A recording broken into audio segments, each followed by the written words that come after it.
following is a presentation of the Liberty Flames Sports Network from Van Wagner.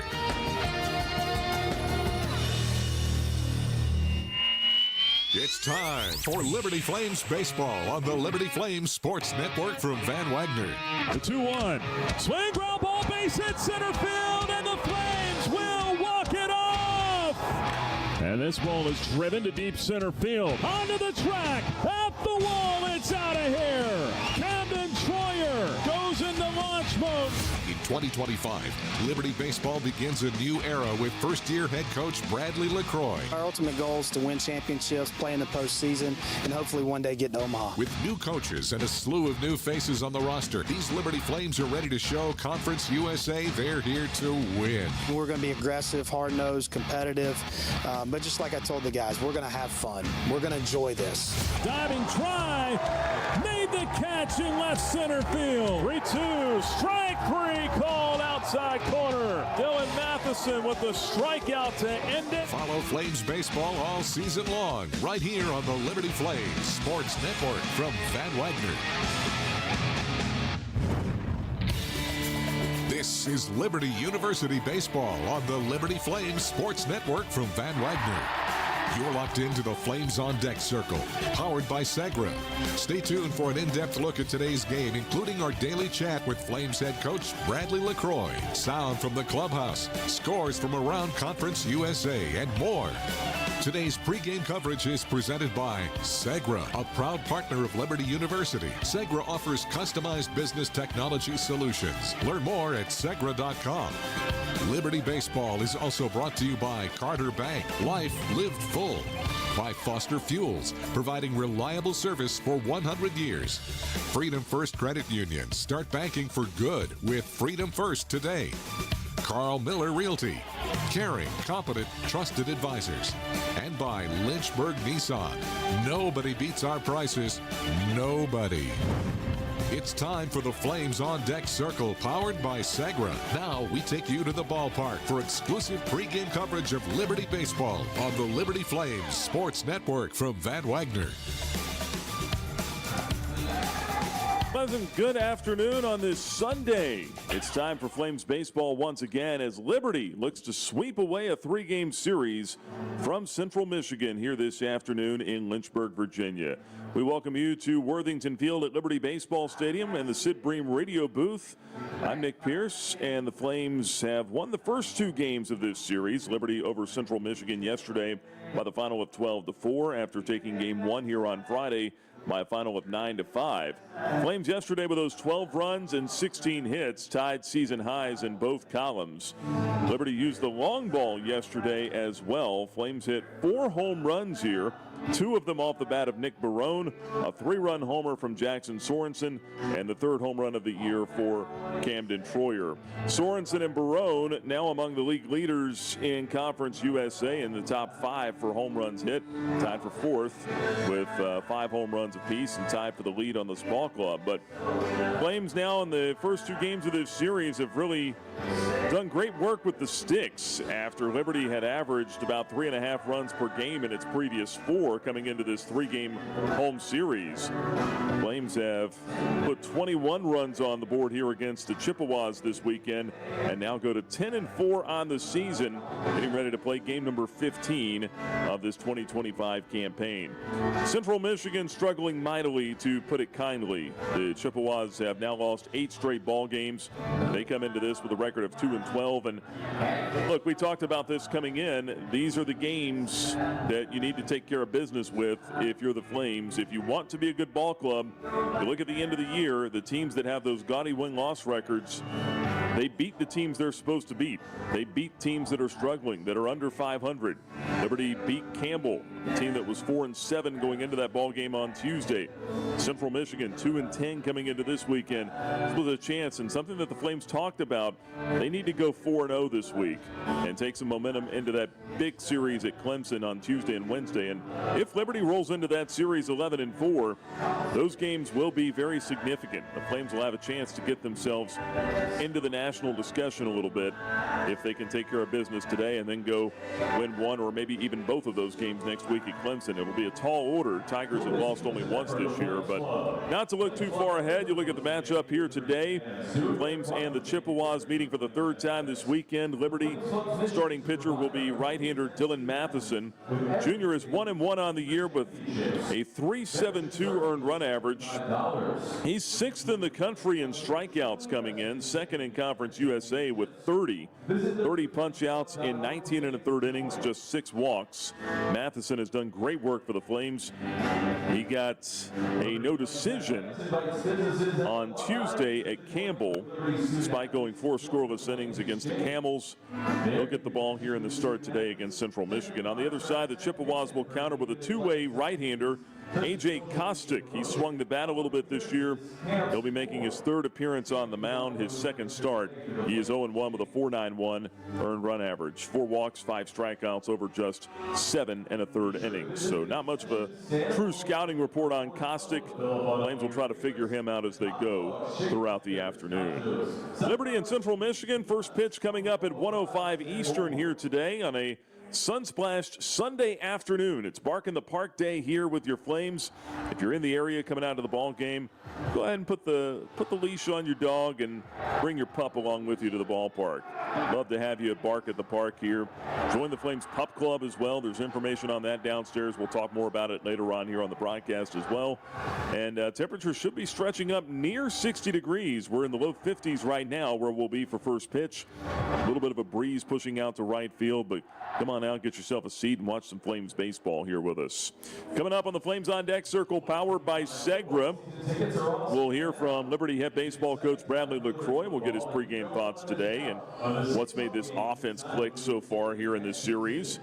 Also, a little bit later on, we'll have a look at both of your starting lineups and much, much more on the way. We'll step out, take our first break here on our pregame coverage. When we come back, we will check what else is happening in Conference USA. Get you caught up on the out-of-town scoreboard and much more coming up. You're locked into Flames baseball from Van Wagner on the Liberty Flames Sports Network. At Carter Bank, we believe life is best lived full of opportunities and dreams, of goals achieved and promises kept. We've been creating opportunities for more people and businesses to prosper since 1974. That means great local lending, convenient access to your money, accounts and guidance that make it easier to get more done. We are Carter Bank, the preferred community bank of Liberty Flames Athletics. Visit carterbank.com to learn more. Member FDIC, Equal Opportunity Lender. Hey Flames fans, Gentry Lock is fired up to join in the excitement this season. Gentry Lock Attorneys knows it's all about preparation, precise teamwork, and a competitive spirit for the hard-fought wins. We've got that down. With our fierce drive to succeed, uncommon thinking, and extensive resources, Gentry Lock helps businesses thrive. We are downtown at 801 Main Street, and we serve the Commonwealth and beyond with offices in Roanoke, Richmond, and Norfolk. All the ways Gentry Lock can help clients succeed is waiting for you at gentrylock.com. Looking to buy a home or refinance a mortgage? Now is the time to take advantage of your one-of-a-kind offer from Alcova Mortgage. As an employee or alumni with Liberty University, you are eligible to receive a lender credit that equates to 1% of your total loan amount up to $5,000. This offer provides you with some much-needed savings while also helping you tackle your closing costs. Visit alcova.com/liberty today for details. Offer does not apply to broker loans. Alcova Mortgage, NMLS ID 40508, NMLSconsumeraccess.org, Equal Housing Lender. Thompson Brooks Insurance has been serving Virginia for over 35 years, helping individuals and businesses with their insurance and investment needs. The team at Thompson Brooks is experienced in understanding Medicare, retirement planning, life insurance, the healthcare marketplace, and group insurance benefits.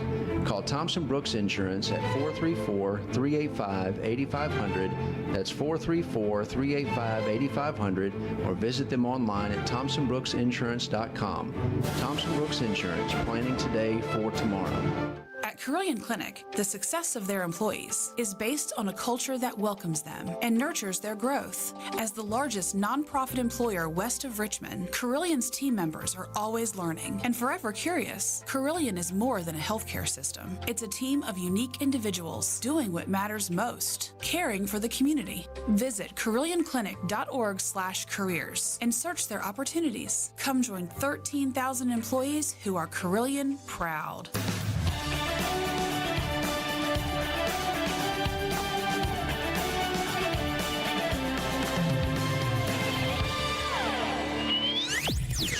Pre-game coverage of Liberty Baseball on the Liberty Flames Sports Network from Van Wagner continues with the Flames on Deck Circle, powered by Segra. This portion of the show is brought to you by Aqua Pros, pools, hot tubs, and hearth. Fourth ever meeting with Liberty and Central Michigan coming up here at 1:05 Eastern this afternoon in Lynchburg, Virginia. I'm Nick Pierce. Glad to have you along in the Sid Bream Radio Booth. Top Worthington Field at Liberty Baseball Stadium. The Flames and the Central Michigan Chippewas getting together here this afternoon. Liberty has won 2 of the previous 3 meetings, obviously taking the first 2 games in this series, and then the only prior meeting before this weekend was in the 2022 Gainesville Regional. Central Michigan beat Liberty 3-2 in 12 innings that day in an elimination game. So the Flames with a chance to make it 3 in a row over the Chippewas with a win coming up here this afternoon. Liberty stretching down along the left field line right now. The Flames have the navy blue uniform tops on today with the white pants. Central Michigan, interesting look for the Chippewas today. They almost look like the Savannah Bananas out there. They are decked out in yellow from head to toe. Yellow ball caps, yellow jerseys, yellow pants for Central Michigan. Like a bunch of bumblebees running around out there. I don't know, but Flames and Chippewas will get it going here in just a little bit. Let's take a look now at the Conference USA leaderboard. And right now it's all about Western Kentucky. Hilltoppers have won 9 straight ball games. They took care of UNC Asheville again yesterday.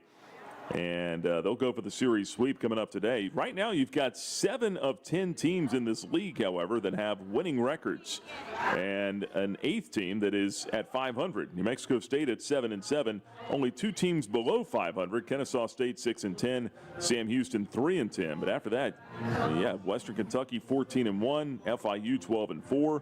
Liberty and Dallas Baptist both 10-4. Dallas Baptist ranked 21st in the country, picked to win this conference this year, and they got a win over Louisiana yesterday.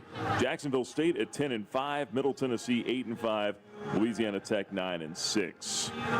You look at what happened yesterday around the league. It was Kennesaw State getting a big win on the road at West Virginia, 13-9 the final score. So the Owls have split first 2 games in that series. They'll have a chance to take the series later on today. South Alabama evened its series at Louisiana Tech 9-0. They'll play the rubber match coming up here this afternoon. Number 21 Dallas Baptist, told you they beat Louisiana yesterday by the final of 10-6. Elsewhere in the league, not much success to talk about yesterday. Number 17 Ole Miss topped Jacksonville State 12-4. Numbers 14 Texas A&M beat New Mexico State 7-1. FAU a winner over FIU 6-5. They played that one in Boca Raton, and they'll play the series finale coming up this afternoon. Also, Western Kentucky beat UNC Asheville yesterday. Both ends of a doubleheader, 8-2 in Game 1, 17-5 in Game 2 out at Nick Dennis Field in Bowling Green, Kentucky. They'll play the series finale today at 2 o'clock there. Told you about FAU and FIU. They played in Miami the first game, and they played at Boca yesterday. They're back in Miami today. Not a whole lot of separation between those 2 towns if you're not familiar with the area. But right now, top of the third, FIU, FAU tied at 1 apiece. That rubber game in Morgantown is already underway. They're in the bottom of the first inning, and pitching is optional today. Kennesaw State trailing West Virginia 4-3. That game only in the bottom of the first at Wagner Field in Morgantown. Everything else coming up a little bit later on this afternoon. Liberty Central Michigan here at 1:05. Number 17 Ole Miss, Jacksonville State at 1 o'clock. Gamecocks will try to avoid being swept. Sam Houston at number 13 Oklahoma. That'll be a 1 o'clock first pitch today as well. Tell you more about some of the other games coming up a little bit later on. We'll keep our eyes on the out-of-town scoreboard built by Frank Good Builders. Also, if you have not heard, both the Liberty men's and women's basketball teams are the number 1 seeds in the Conference USA tournament coming up next week in Huntsville, Alabama. Men's and women's tournaments will both be held at the same venue, Probst Arena in Huntsville. The Liberty men win the outright regular season championship with a win yesterday over Western Kentucky. Lady Flames share the regular season title with Middle Tennessee, but by virtue of the tiebreaker, they get the 1 seed. So conference tournament will start for the Flames and the Lady Flames on Wednesday after the play-in games on Tuesday. Both the Flames and Lady Flames go straight to the quarterfinals. They get the bye, and we'll have more on that coming up here in just a little bit. Of course, follow our social media accounts for Liberty men's and women's basketball. All the details coming up on game times and everything here over the next little bit. So we'll step out. We'll take our next break here on our pregame coverage of Flames baseball. Flames on Deck Circle continues here in Lynchburg as Liberty in Central Michigan gets set to play the 3rd and final game of this series. Flames go for the sweep today. We'll talk about it with head baseball coach Bradley LaCroix coming up on the other side of this break. But first, let's take you back to yesterday's ball game, to our play of the game presented by Freedom First Credit Union. It's time now for the play of the game, presented by Freedom First Credit Union. Freedom First, where people bank for good. 1-2 pitch. Up high, runner delayed steal. Throw down to second is going to be in time. Tucker Moore throws out Spencer Verberg, and he got kind of caught in no man's land. I'm not sure what he was thinking there. Caught stealing goes 2-6. And the Flames say thank you very much. Second out of the inning. That was the play of the game, presented by Freedom First Credit Union, where people bank for good. Stay tuned. We've got more of the Flames on Deck Circle, powered by Segra, coming your way after you hear this from Van Wagner on the Liberty Flames Sports Network. I'm Bob Davis. If you're considering improving your backyard, AquaPros has just what you need. For the grilling devotee, nothing beats the big green egg. Everything tastes better when it's cooked on a big green egg. AquaPros has the full line of green egg grills, charcoal, and accessories. Since 1985, AquaPros has been the source for the world's greatest hot tub, American-made marquee spas. Stop into any of AquaPros 4 showrooms today and make your home a fun and relaxing resort. The Liberty Flames thank Segra for their support. Segra collaborates with companies to offer business-only, carrier-grade connectivity, cybersecurity, voice and cloud solutions tailored to meet their diverse needs. Segra offers these solutions across a fiber network that spans 28 states in the U.S. and is headquartered in Charlotte, North Carolina. They can be reached at segra.com or 833-GO-SEGRA. Segra, a proud partner of the Liberty Flames Sports Network from Van Wagner. Thousands of our teammates make and deliver 300 of the world's best brands and flavors, locally. From the heartland to the coast, in big cities and small towns. Our products are moving, and our trucks are rolling. We share a passion and a purpose, and we love to refresh and serve our communities. We are Coca-Cola Consolidated, your local buyer. Earthright Mid-Atlantic, your trusted solar and energy efficiency experts. With a focus on honesty, education, and excellence, they light the way to savings, home comfort, and a greener future. Educating homeowners about the power of solar and energy efficiency is their winning game plan. More information about Earthright Mid-Atlantic, 434-200-9716 or at erepower.com. Every Sunday is Bark at the Park with Liberty Baseball. Now, your dog can join the Flames Pup Club. Get a bandana, leash, chew toy, and tickets to Bark at the Park days for just $50. Email flamesclub@liberty.edu to sign up. You're listening to the Flames on Deck Circle, powered by Segra on the Liberty Flames Sports Network from Van Wagner. It's time now to hear from the head coach. Our pregame chat with Liberty baseball coach Bradley LaCroix is brought to you by Earthright Mid-Atlantic, your trusted solar and energy efficiency experts. Series finale coming up today. It's Liberty and Central Michigan. The Flames with a chance to sweep this series, and Coach, the bats have really come out strong here over these last couple of ball games. Got to be excited with what you're seeing at the plate. Yeah, we swung the bats well the past couple days, and especially yesterday. And one thing that we talked this morning about a staff that we did really well yesterday is we made adjustments after the first time through the lineup. The lefty was giving us a little bit of issues.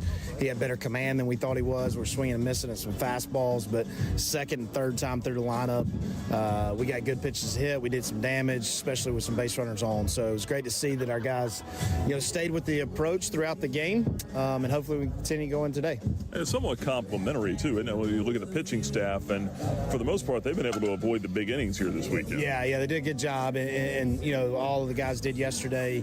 Threw the ball well, threw strikes. We've played really good defense this weekend, and Blair did a really good job, and he wasn't as sharp as he usually is. Give them credit. They did a good job of driving his pitch count up and fouling some pitches off, but pitching staff's been unbelievable so far.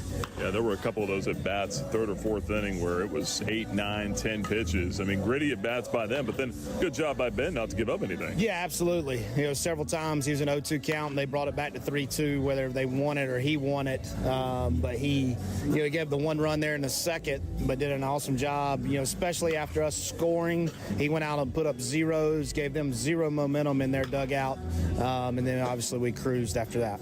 We go back to the hitting. We've talked about Jackson Sorensen swing before, but Nick Barone, what he's given you here, two home run games now that he's got this year. We talked about his struggles at West Virginia. What kind of a player is he becoming here now, and what's he worked on with his swing? Yeah, he's an aggressive player. He's going to swing a lot, and up until Friday night when he hit the ground rule double backside, the past 3 or 4 games he's been getting a little bit too big, so he calmed it down, a little bit more of a simple approach, and his strength is to hit the ball to right center. That's when his swing is really good, and he made an adjustment with his tip, his barrel tip, his preload, and he's a competitor.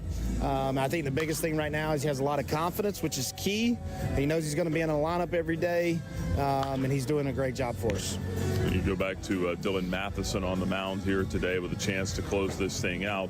What's going to be the key pitch for him today against this Central Michigan lineup? Yeah, I think obviously he always brings these good fastball and command, but as they showed yesterday, they're a competitive group, so he's going to have the slider and the cutter going, especially against all their right-handed hitters, to get them off the fastball.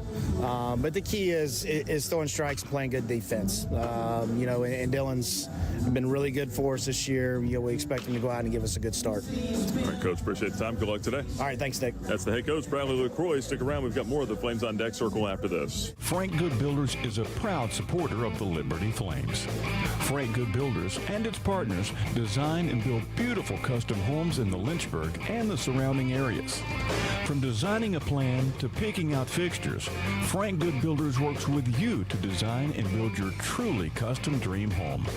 Frank Good Builders can be reached at 434-238-3710 or frankgoodbuilders.com.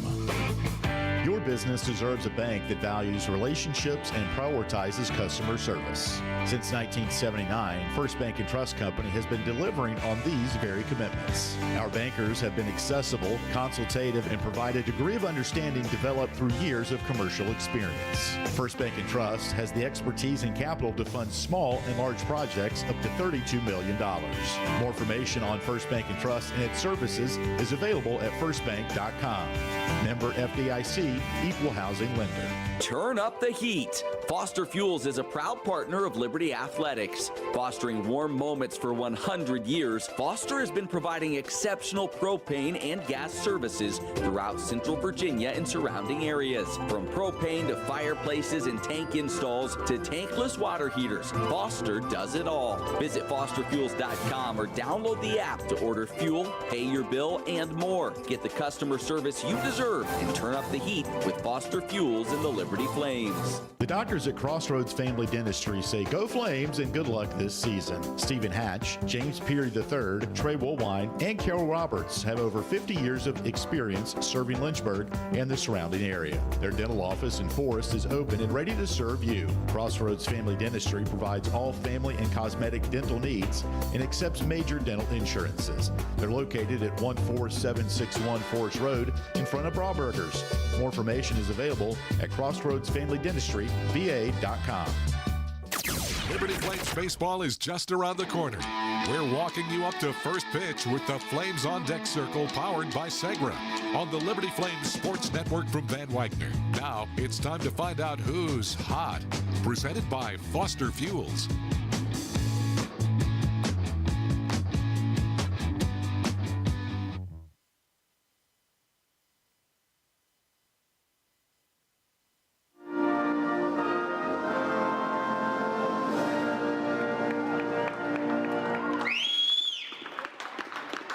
All right, we're close to first pitch here this afternoon. It's Liberty and Central Michigan in the series finale. Nick Pierce back here with you on the Flames on Deck Circle powered by Segra. As the Star Spangled Banner comes to a close, it's time to tell you who's hot. Presented by Foster Fuels. And, well, how about Tucker Moore? He's had himself a series. Flames catcher since that home run in the ninth inning on Tuesday against Campbell. Gone 4 for 6 here this weekend with a grand slam and a 2-run triple yesterday that he just missed hitting out of here. Hit it off the top of the right center field fence. He's got 7 RBIs in this series. Tucker Moore, Flames catcher. That's who's hot, presented by Foster Fuels. Now let's take a look at the rest of the starting lineups here, presented by Century Exteriors as the umpires make their way out. Head coaches will come out and exchange the lineup cards, so we'll pass those along to you. For Central Michigan, they're under the direction of second-year head coach Jake Sable. Batting first and DHing today for the Chippewas is Carter Campo. Their second baseman, Aaron Piasecki, will play second and hit second. Batting third, it's the right fielder, Cole Prouts. Cleanup man is the catcher, Spencer Verberg. Nathan Ball gets another start today. He's at first base batting fifth. Caden Smith, the shortstop, will hit sixth. Reese Campanelli is the left fielder. He bats seventh. Bryson Webb in the starting lineup again today, but he's at third base hitting eighth.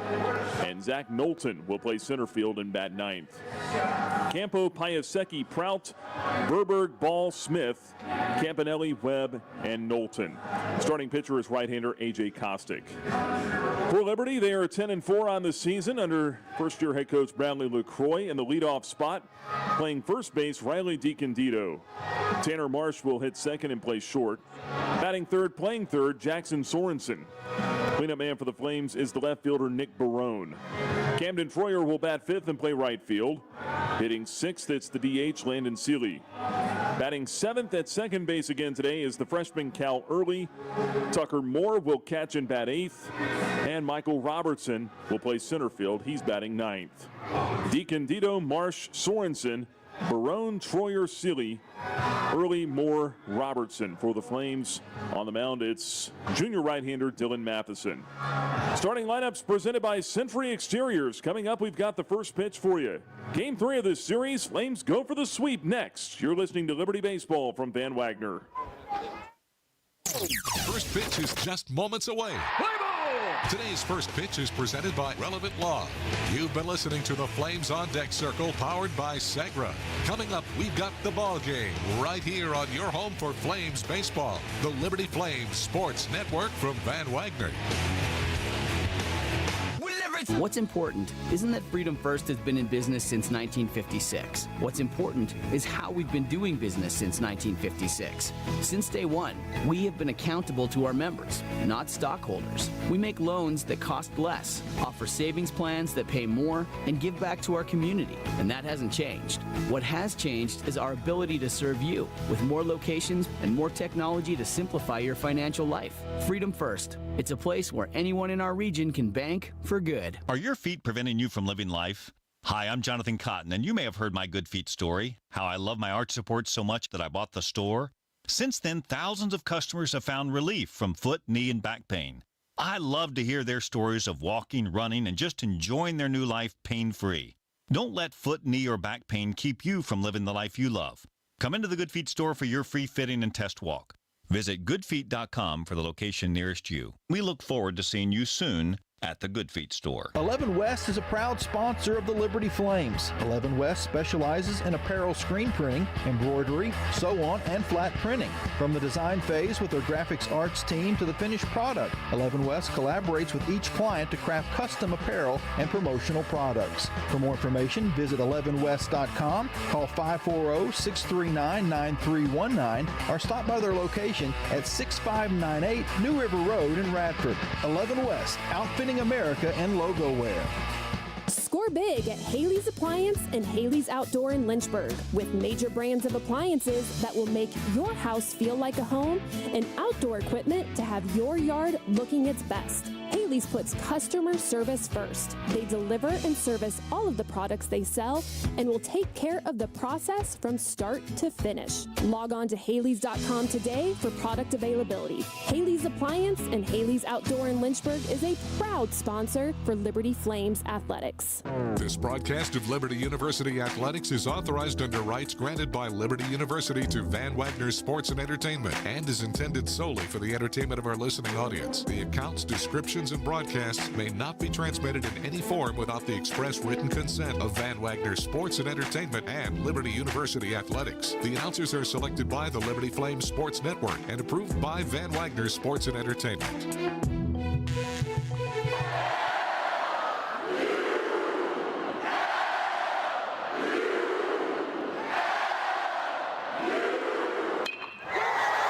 It's time to play ball.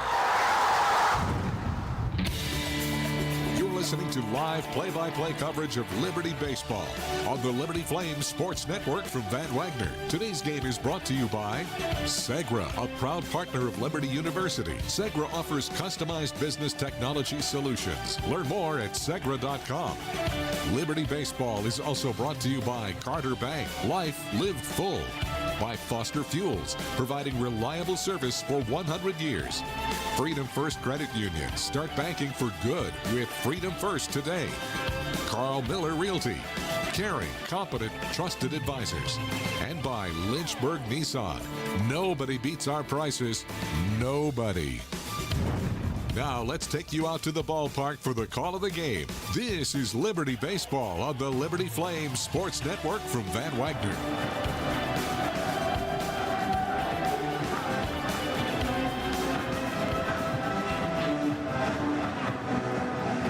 Are just about set to take the field here for the series finale today. It's Liberty and Central Michigan. Coming up here in Lynchburg, Nick Pierce with you. As Liberty huddles up in front of its third base dugout, the Flames are trying to sweep away a club here in Lynchburg for the second time this season. Liberty swept St. John's on opening weekend. As the Flames break the huddle and run out onto the field here, starting pitcher Dylan Matheson is greeted by third base umpire Jose Polanco. He'll check the glove hand, the throwing hand for any substances. Dylan checks out. He goes to the mound. He'll grab the rosin bag and the baseball and get set to go to work here. Polanco is our third base umpire today. It'll be Travis Godek at first and Eric Byram behind the plate for the series finale. Same three-man crew we've had here this weekend for the first two games. And Dylan Matheson gets set to go to work. 1-1 record, 3.72 ERA, making start number 6. 19 and a third innings pitched, 6 walks, 30 strikeouts, the 30 punch-outs, 6th most in the country, 2nd most in Conference USA. Opponents hitting just .203 against him. And that mark is 6th in Conference USA for opposing batting averages. Last time out, no decision at Campbell, 4 scoreless innings against the Camels on Tuesday. 2 hits allowed, 1 walk, and 5 strikeouts for Matheson in that one. There were 62 pitches, 42 strikes, and 20 balls. So Coming off a solid outing. Should get about 4 innings out of him today if things are going well, and then turn it over to that deep bullpen. The Flames have a lot of arms down there that they have not yet used, or have not used in a while. Bullpen's been throwing it well of late. Matheson completes his warm-up pitches, and we are just about set to go here. Matheson, 5'10", 180-pound junior out of Coropolis, Pennsylvania. Second year with the Flames, transferred here out of California University of Pennsylvania, where he spent 2023 as a freshman. He's ready to make his 6th start. Carter Campo comes to the plate to lead it off for Central Michigan. Right-handed hitter stands in, and the first pitch of the ball game from Matheson is swung on, rolled past the mound out to second. Cal Early has this one. Pats the mitt, wings it over to first in time for the out. We are underway at 1:04. Our time of first pitch this afternoon. And our first pitch is presented by Relevant Law. They take some of that. 1 pitch, 1 out. Campo rolls out to second. That'll bring up Piasecki now, the second baseman. A 260 hitter batting from the left side. The pitch. Fastball in there at 94 for a strike, 0-1. Piasecki, no homers, 4 RBIs. He is 1 for 6 in this series with a single.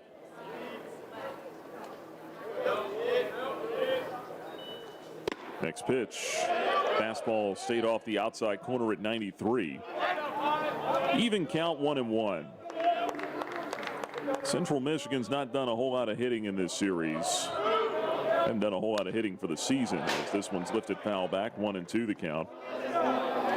Hitting .222 on the weekend. They are 3 for 20 with runners in scoring position in this series. And for the season, Central Michigan hitting just .238. 1-2 pitch sent foul back to the screen. 95-mile-an-hour heater.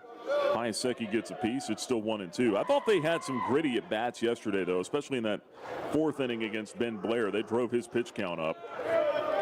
Just weren't able to do anything. Here's the 1-2. Soft liner out toward right field. That'll lay down in front of Camden Troyer. There's a 2-strike hit for Piasecki.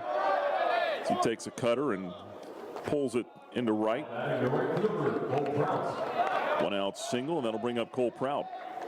One thing for the Chippewas, though, they have scored first in each of the first 2 games of this series. Well, they have not been able to add on to the lead, and the Flames, 2nd or 3rd time through the order, have been able to get them for some big innings. Pickoff throw over to first. Kind of close, but back safely is Piasecki.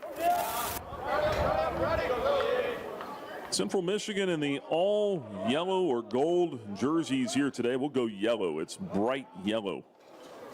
Swing and a miss on the fastball. 0-1 on Prout. Got maroon letters and numbers, maroon ball caps. No, actually, it's yellow ball caps, maroon helmets, yellow caps with maroon bills. Switching it up today. 0-1 from Matheson is on the way. Foul tipped into the glove of Tucker Moore, and it's 0-2 now on Prout. Prout, a .261 hitter. 3 home runs, hit 1 here yesterday. It was not a cheapie either. 3-run shot in the 8th inning. Here's the 0-2 with a man at first. Instead, they throw over, and Matheson chases him back to the bag. 52 degrees, sunny skies at first pitch here today. Coming out to the ballpark, I would suggest finding a patch of sunlight to sit in, though. A little cooler in that shade. Here's the 0-2. Off the plate outside with the fastball. 1 ball, 2 strikes on Prout. You'll find a rocking chair down on the concourse along the first base right field line. Got some picnic tables out there, too. Good spot. Here's a 1-2 pitch. Instead, over to first again. Or there is a sliver of sunlight behind the third base dugout here that the overhang is not blocking. Got about 5 rows sitting in the sun behind the Flames dugout. Next pitch sent foul back to the screen, and Prout doing battle with Matheson here as he couldn't get a fastball by him. It's still 1-2. 1 out, runner at first, just underway, top of the first inning, no score. Flames and Chippewas Liberty trying to win its 4th straight game and sweep this series. 1-2 pitch from Matheson. Check swing, roller foul into the Flames on deck circle. Still 1-2. Wind is blowing out to right again today. Should favor the left-handed hitters. Did yesterday. Here's the 1-2. Swing and a foul tip into Moore's mitt. That's a strikeout. First one for Matheson today. 2 gone in the first inning. Crowd down on strikes, and that'll bring up the catcher, Spencer Verberg.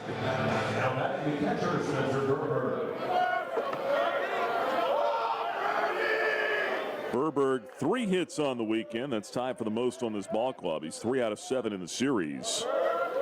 Right-handed hitting catcher stands in. 2 out and a man at first. Matheson out of the stretch. Turns, throws over. And he'll chase Piasecki back to the bag again.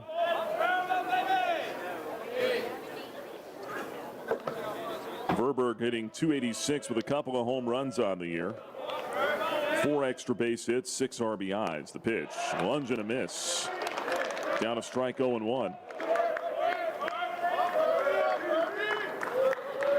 2 out, no score. Runner at first. They play Verberg to pull on the infield. Matheson turns, throws over again. And that's something that the Flames are going to keep an eye on, is that's the run game here for Central Michigan. They stole 5 bases here in the series opener on Friday. 0 for 1 yesterday. Verberg was actually the man that was thrown out. Here's the 0-1. Off the plate outside with a slider. Levels the count at 1 ball and 1 strike on Verberg. Now for Matheson, it's fastball, cutter, slider, changeup. We'll need to throw just enough of those today just to keep him off of the fastball. 1-1 pitch in for a strike. It's 1-2. Went back to the off speed there. Ahead of Verberg now. 1 ball, 2 strikes. Chance to punch him out and end the inning. 1-2 from Dillon. Swinging a foul back. Just got a piece of that 93-mile-an-hour fastball, and the count stays 1-2. Even though Dylan Matheson has all these strikeouts, one of the things that they really wanted him to get better at coming out of preseason scrimmages was being more comfortable pitching to contact. Filling up the zone. Throw to first. Runner just back in safely. Filling up the zone, but getting hitters out of the box in 3 to 4 pitches. Minimizing the pitch count. Being efficient, economical, however you want to phrase it. Here's his 1-2. Lunge and a miss, strike 3. Looked like he got a changeup that time. That'll end it for Verberg and the Chippewas in the first inning. 2 strikeouts for Dylan Matheson. He works around a 1-out single, and that'll take us now to the bottom half of the first in Lynchburg. The score, Chippewas nothing, and the Flames coming to bat. You're listening to Liberty Baseball from Van Wagner. Curious about the housing market in Central Virginia? The caring, competent, trusted advisors at Carl Miller Realty have over 100 years of combined experience. We are committed to helping clients make informed housing decisions. For a winning game plan and to discover the value of your home, visit carlmillerrealty.com to make your next move a slam dunk with our winning team. That's carlmillerrealty.com. Move those coffee chains, Flames fans, and go local. Central Virginia's own Ironclad Coffee Roasters and Baking Company is the premier coffee partner of Liberty Athletics. Pay them a visit at one of their cafes in the Richmond area or at the Richmond International Airport. They'll also ship their specialty grade coffee straight to your door. Visit ironcladcoffee.com. That's www.ironcladcoffee.com to check out the coffee Flames fans are talking about. Can't get enough Flames baseball? Download the Liberty Flames Clubhouse Report, presented by Freedom First Credit Union each week on the Liberty Flames podcast. Just search Liberty Flames wherever you get your podcasts.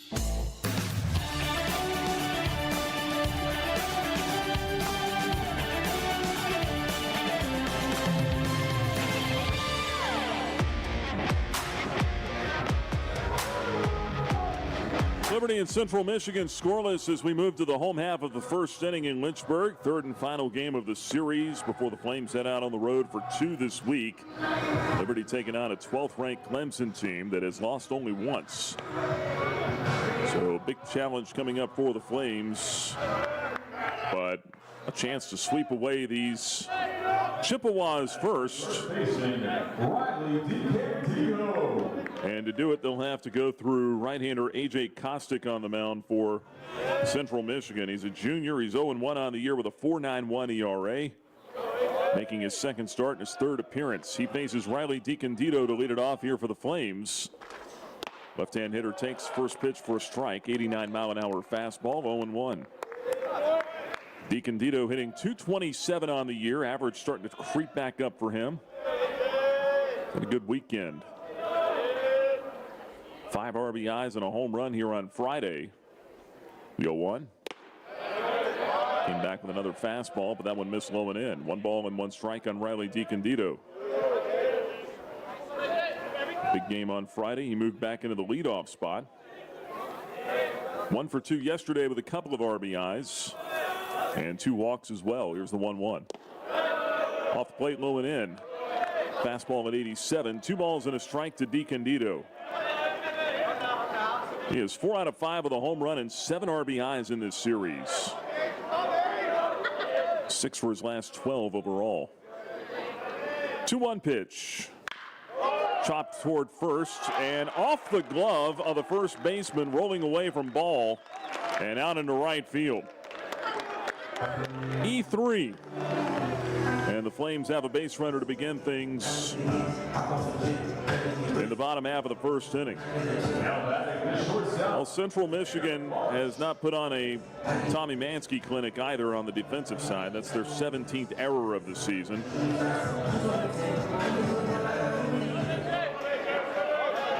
DiCandido aboard at first. Here's Tanner Marsh. And when it rains, it pours.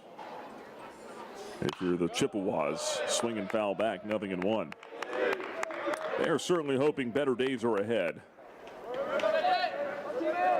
It's only their second error this weekend, though. I will say that.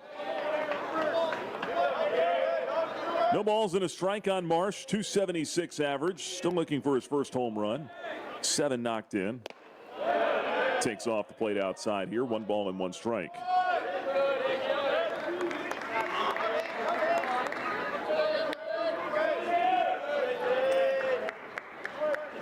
Second error on ball this year. Here's the 1-1 to Tanner Marsh. Runner not going. Swing and a miss. Climbed the ladder with that one. Tanner out in front, and it's 1-2 now. Nobody out, no score. Bottom of the first inning. Flames with a runner on. Marsh 2 out of 10 in this series with a run scored. 1-2 pitch to him. Chopper toward third. That's foul. Got some dogs coming into the ballpark. I can hear them down there. Bark at the Park Day. Those pups are talking. Trying to rally the Flames here. Here comes a 1-2 now to Tanner Marsh. DiCandido getting a huge lead at first. He's not going. The pitch is low and outside. Took something off there. That'll even the count up at 2 balls and 2 strikes.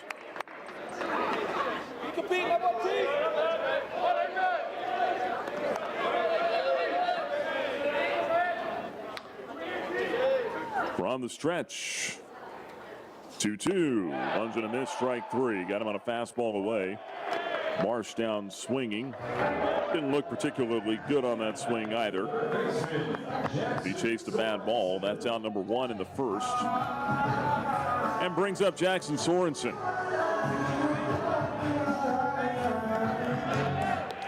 Sorensen cracked a 3-run homer here yesterday to create some separation. Flames were leading 3-1 at the time. He put them up 6-1 with a ball he banged off the back wall of the right field bullpen.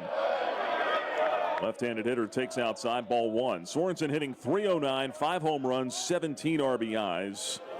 He is among the league leaders in homers and runs driven in. Runner at first, one man out, no score. Next pitch from Kostick is pulled on the ground, foul past first. 1 ball, 1 strike. Kostick tried to come in. Sorensen does such a good job just going with where the ball is pitched. He's got such a short, compact swing. He can always keep his hands inside the ball. 406 on base percentage for him. And a really nice addition to this ball club. Can play first, can play third. There's a 1-1. Instead, pickoff throw to first, and Riley got caught leaning. He is out. DiCandido had taken a shuffle towards second base. Kostick turned and threw over and got him. That hurts. Second out of the inning. So now the base is clear and a 1-1 count on Sorensen. Infield on the right side can move back now. Here's the 1-1. Off the plate, high and away, 2-1. The thing you hate about that is, too, you're at first base, but really, again, with this guy at the plate right now, you're in scoring position. It's nothing for Sorensen to come up with a 2-out extra base hit. Here's the 2-1. Off the plate outside, off-speed pitch misses. 3-1 on Jackson Sorensen. Nick Barone in the on-deck circle. Sorensen tied for 4th in CUSA with 5 homers, tied for 4th in RBIs with 17. The 3-1. He missed inside, ball 4. That'll put Jackson at first. 2-out walk, first one issued by Kostick. Had 4 walks and 5 strikeouts across 7 1/3 innings coming in. And now it's Barone. Nick said he and Jackson were playfully going back and forth in the dugout yesterday for the team lead in home runs. Right-handed batter stands in. First one to him from Kostick is a fastball missing off the plate and low. 1 ball and no strikes. Well, Nick hit one early in the ball game, tied Jackson, then Jackson hit one. Jackson said something to him in the dugout, then Nick came up and hit another one. Good friendly competition within the ball club. The 1-0 pitch is upstairs, 2 balls and no strikes. Camden Troyer is in the on-deck circle if Barone can extend the inning. He's got a hitter's count here. Nick hitting .315 on the year. 5 home runs and 18 RBIs.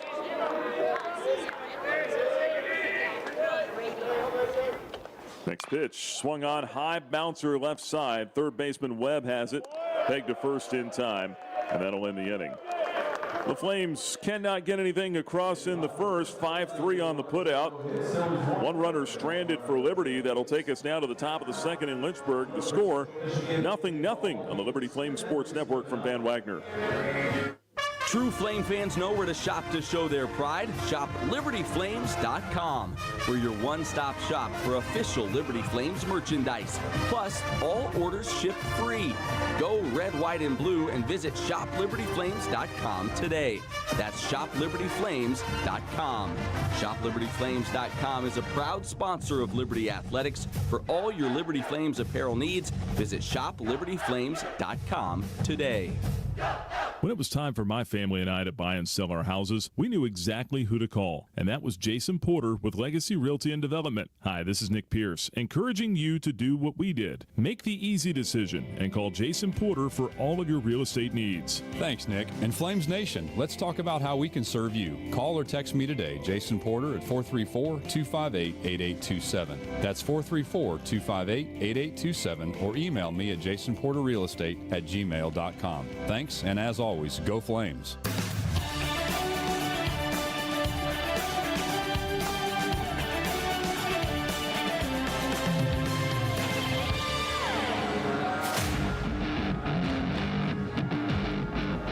Nothing our score, headed to the top of the second inning. Nick Pierce back here with you at the ballpark in Lynchburg. Time for our Keys to the Game series finale here with Liberty in Central Michigan. Keys to the Game delivered by Joe Yock at Alcova Mortgage. Get to him after this first pitch to the left-hand hitting Nathan Ball. Steps to the plate here for Central Michigan. Swings on it, fouls it back out of play, 0-1. For Dylan Matheson, it's being able to get to that slider today and start to use some of the secondary stuff, get these guys off the fastball. They're pretty good at fighting off pitches, getting to the next one. Get that good breaking ball working today. Here's the 0-1. Ground ball right side, that'll sneak through, base hit. Try to go to a cutter there that time. Bobble in right by Troyer. Runner's going to try for second. The throw down is going to be late. That's a single for Ball, and then he aggressively takes second base on a bobble in right field by Camden Troyer. So the first error of the ball game on the Flames. And a runner in scoring position for Central Michigan. The other key to the game today is going to be not looking ahead to who's coming up on Tuesday and Wednesday. And taking for granted that just because you beat these guys pretty good the first 2 days, you're just going to do it again here today. Look out. First one to Caden Smith. A breaking ball that got away, missed up and in. He spins out of the way. 1 ball and no strikes. Keys to the game delivered by Joe Yuck at Alcova Mortgage. Let Joe and his staff help deliver the keys to your next home. Find out more at alcova.com/liberty. And Matheson steps off the rubber.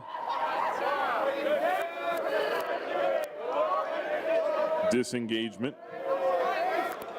Again, in college, you can disengage once per hitter. After that, you have to throw to a base.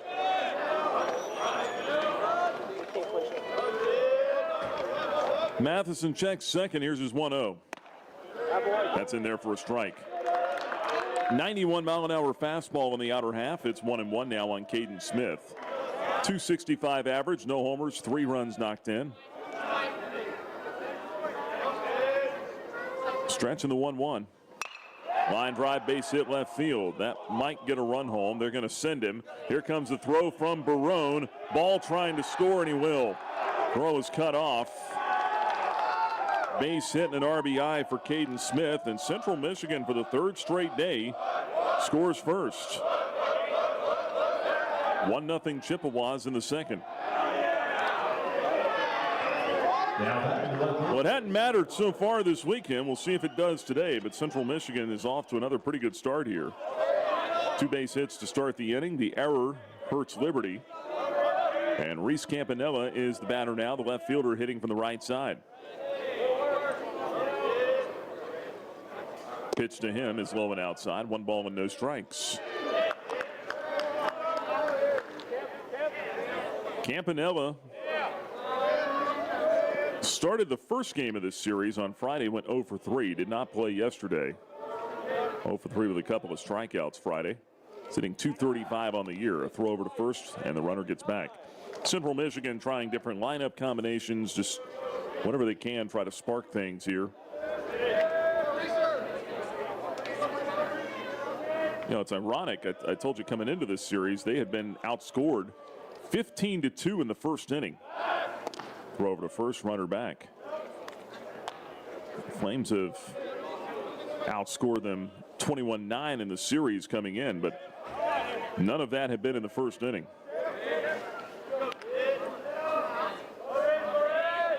The 1-0. In for a strike, even count at 1-1.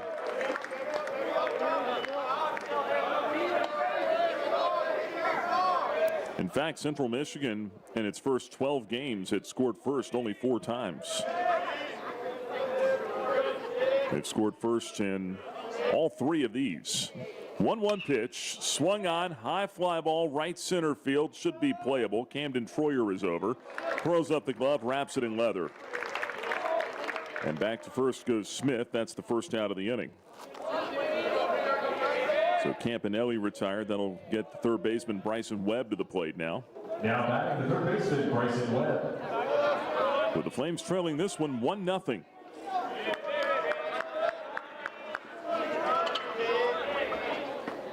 Webb started yesterday in left field, sitting .333 on the year. First one on the way. He shows bunt, pulled it back, but not in time. That's a strike. Jabbed at that ball out off the plate. 0-1 the count on Make it Webb. It's a .333 hitter. He's only 2 for 6. This is just his 7th game and 2nd start. 2 for 6, pair of singles and an RBI for Webb. 0-1 pitch to him. Missed off the plate and low. 1 ball, 1 strike. Webb 1 for 4 yesterday with an RBI ground out. Flames play him to pull on the infield. 1 out and a man at first. Here's the 1-1 from Matheson instead of throw over, and Riley DiCandido had to jump over the runner Smith to snag that throw. Almost threw it up the right field line. 1 ball and 1 strike on Bryson Webb. He is deep in that right-handed box. He's got his right foot planted firmly on that white line. Runner goes. Pitch popped up down the right field line. Troyer giving chase into foul ground. Runs out of room. Slows down before he runs into the sidewall down there. 1 ball, 2 strikes.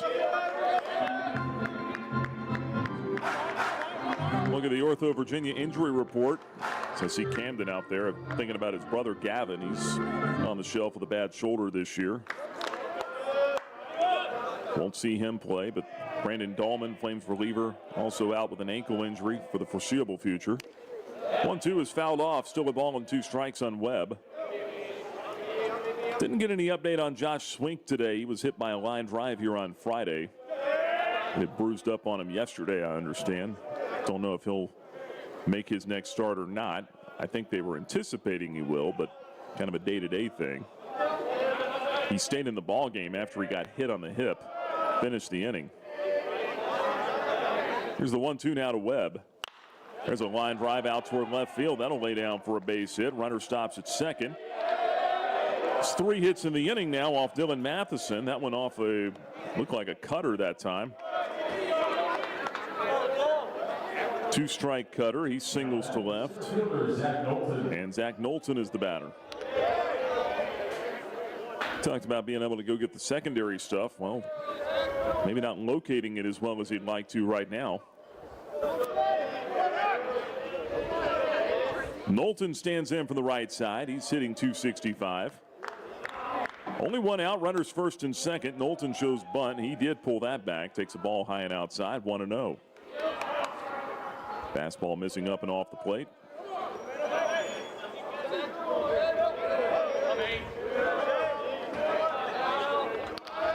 .1-0 pitch from Matheson. Instead, a turn, a pickoff throw down to second. Nothing on there. In Central Michigan's first 12 games, just to extrapolate that early scoring deficit, they have been outscored in the first 2 innings 26-3. First 12 games of the season. They're not used to playing with early leads. 1-0. Knowlton shows bunt, takes a strike instead on a fastball. It's 1-1. Flames trail at 1-0 here in the top of the second. Chippewa's threatening for more. Here's the 1-1. Knowlton shows bunt, takes a ball outside instead. 2-1.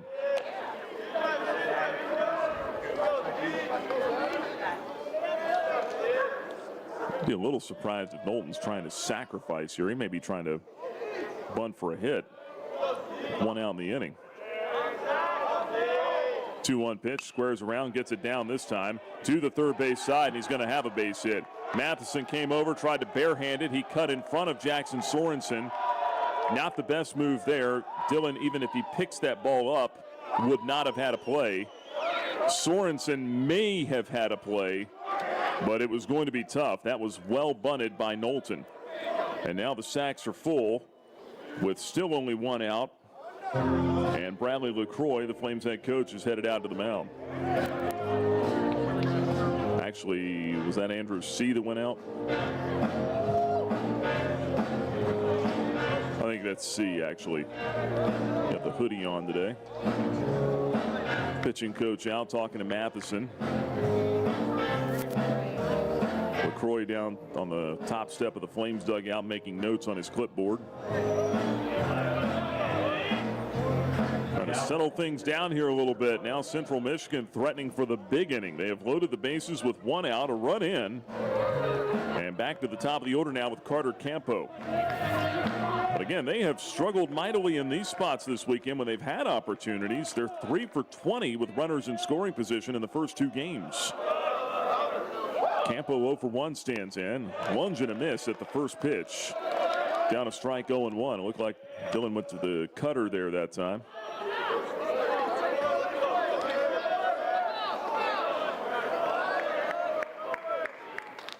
A 1 sent foul in the air out of play off to the right on a fastball, and it's quickly 0-2.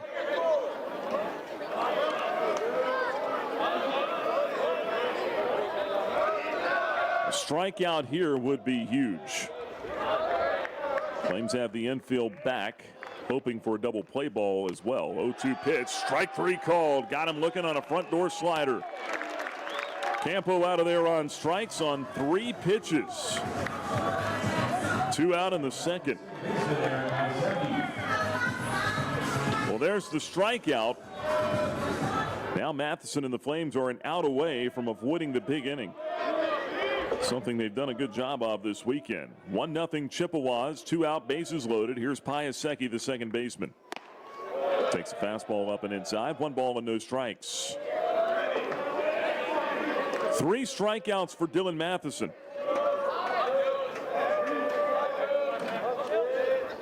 Trying to clean up his own mess in the second. Here's the 1-0. Where'd that miss?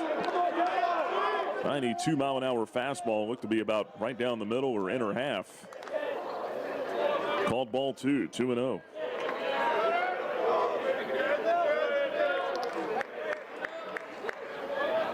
Two-0 pitch from Matheson. Swinging a ground ball to short. Backhanded, bobbled by Marsh. Picks it up. Throws on to first. Still got his man. Inning over.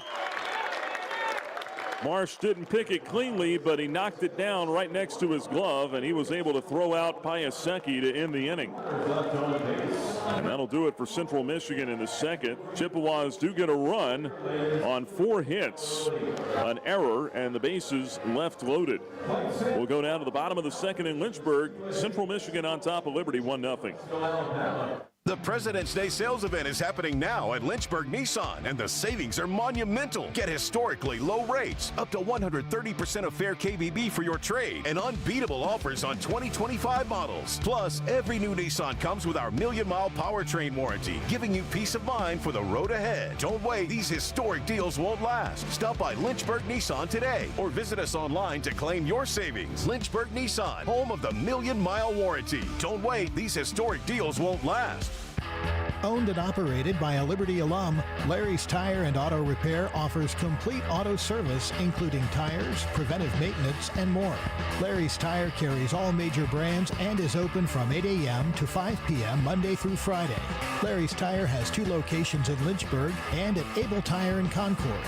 And coming soon, Larry's Tire will expand to a new service center in Forest. More information on Larry's Tire is available at larrystireservice.com. As a Flames Club member, you get access to premium seating, parking, and hospitality on game day. Go to libertyflamesclub.org today to learn more.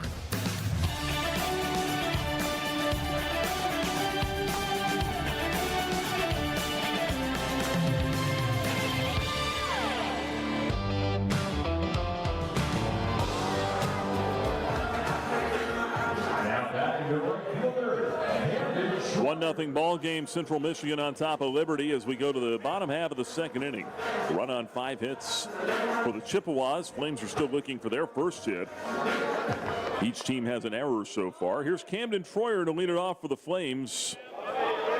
Right fielder batting from the left side against A.J. Kostick, the right-hander on the hill.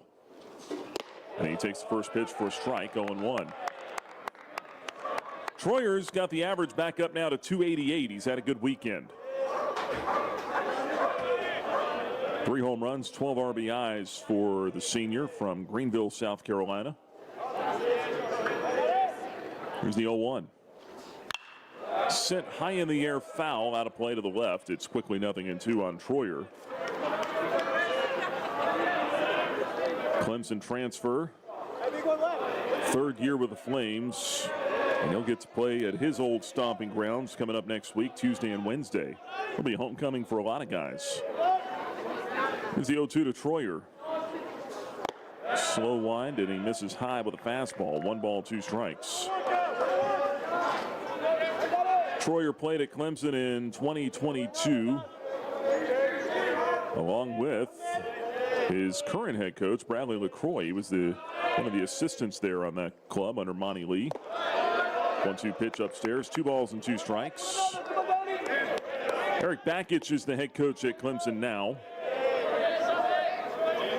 And the Clemson legend, Jack Leggett, is back on staff there working in player development for the Tigers. 2-2 pitch to Camden Troyer. Lifted foul down the left field line, out of play. Still 2-2.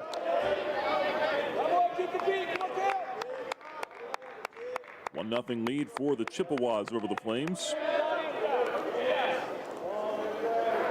In the home second, 2 balls, 2 strikes on Camden Troyer. Swing and a miss, strike 3. Got him on a fastball away. It's a strikeout for Kostick, his second of the ball game, and out number 1 here in the second inning. Now batting the designated hitter, Landon Seeley. Landon Seeley will come to the plate for the Flames. And that 2022 season, I think, was the last one for Monty Lee, and then Bakich took over in 2023. Same year that Bradley LaCroix departed Clemson, went to VCU to become its head coach. First pitch in for a strike to Seeley, and it's 0-1. Landon hitting .346 with a home run, 13 RBIs.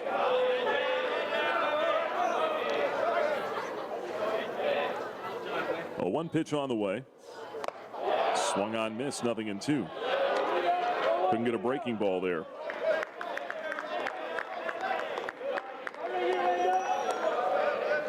Seeley 2 for 4 with an RBI yesterday. He's 3 out of 8 on the weekend. Next pitch just missed.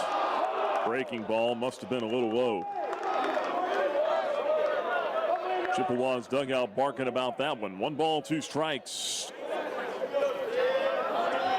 1 out, nobody on, and the 1-2 to Seeley is on the way from Kostick. Swung on, jammed him. Pop up, shallow left field.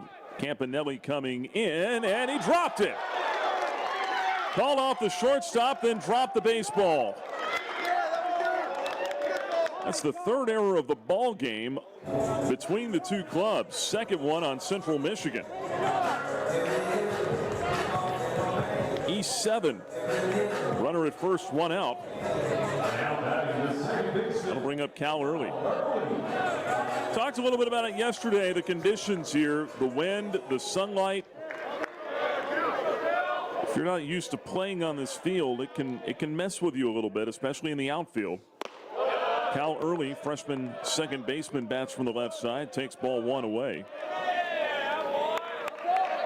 Flames trailing 1-0. Still don't have a base hit, but they got a base runner here.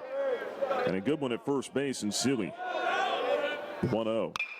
Early swings on this one, sends it high in the air, left center field. Knowlton fighting the sun. Center fielder puts it away for the out. Now fires back to first base, but Seeley is back on the bag. And 2 are out in the inning.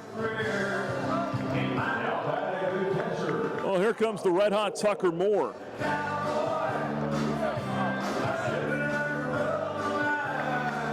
A grand slam here on Friday. Just missed a 3-run homer yesterday. Settled for a 2-run triple. A ball he hit off the top of the right center field wall. 4 out of 6 in this series.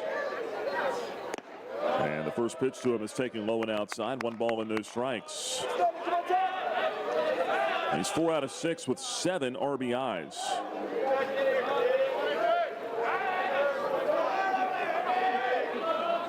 One-0. There's a strike. Breaking ball in the outside corner, evens it up at 1-1. On the Missouri transfer, Tucker Moore.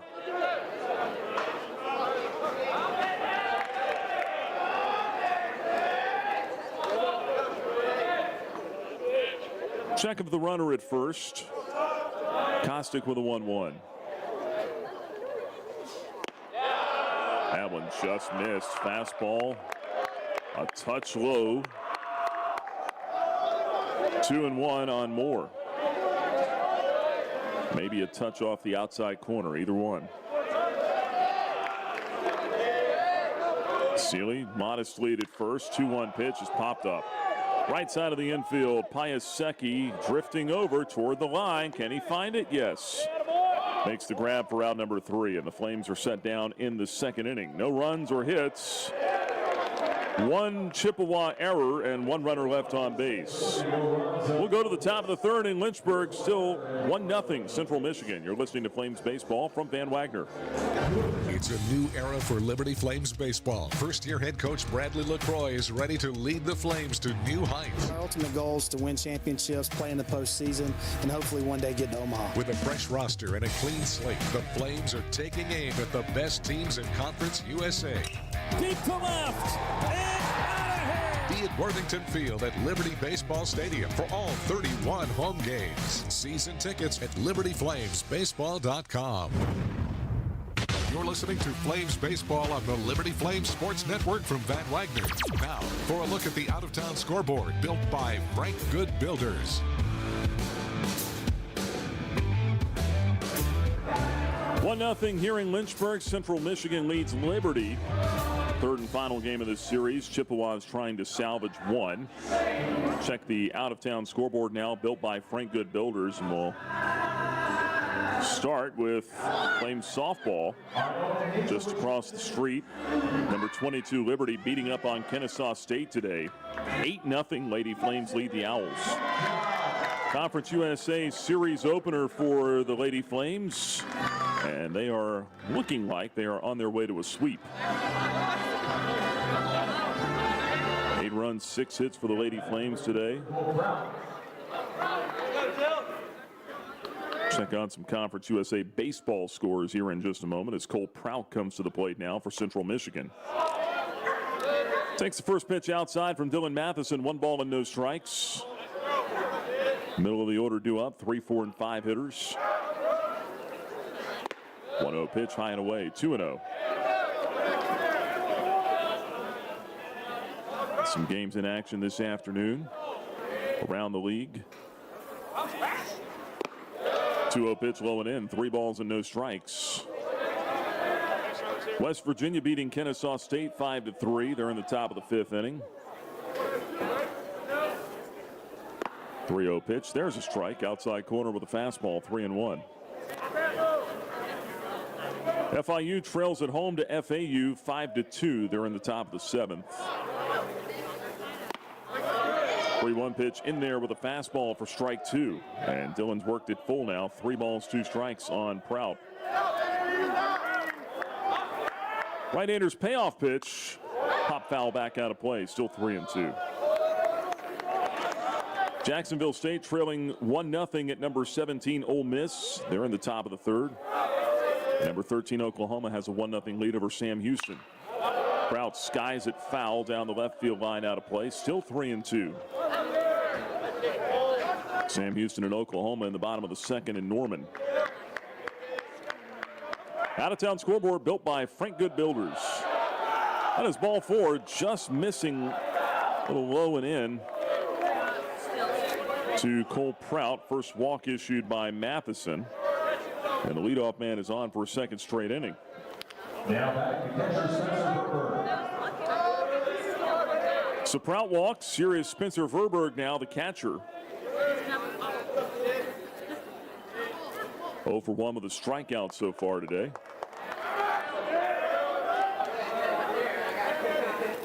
Squares around to bunt, pulls back, takes outside.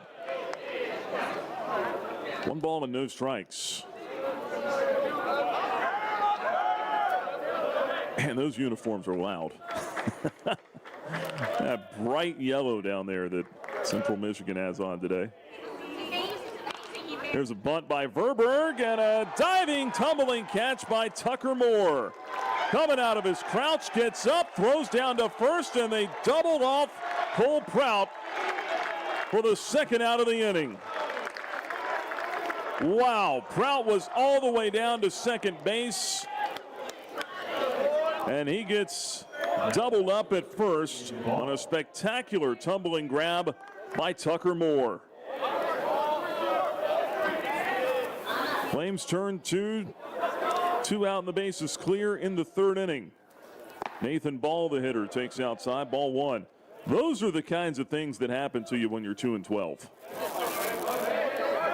Not only did Prout not get the bunt down, you get doubled off in the process. 1-0 pitch upstairs, 2 balls and no strikes.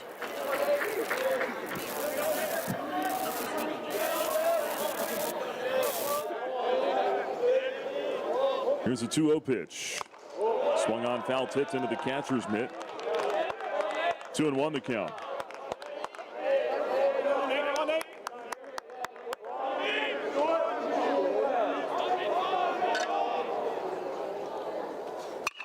Hit on the ground the other way, out to third. To his left, Sorensen has it. Wheels it over to first in time for the out there, and that'll do it for the Chippewas in the top of the third. No runs, no hits, no errors, and nobody left on base. We'll go now to the bottom half of inning number 3 in Lynchburg. Liberty trails Central Michigan 1-0. You're listening to Flames Baseball from Van Wagner on the Liberty Flames Sports Network.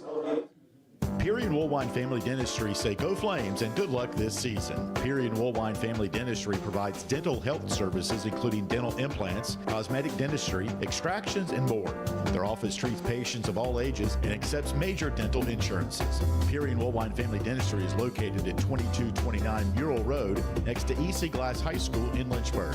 You can reach the office by phone at 434-847-5331 and online at PearyFamilyDentistry.com.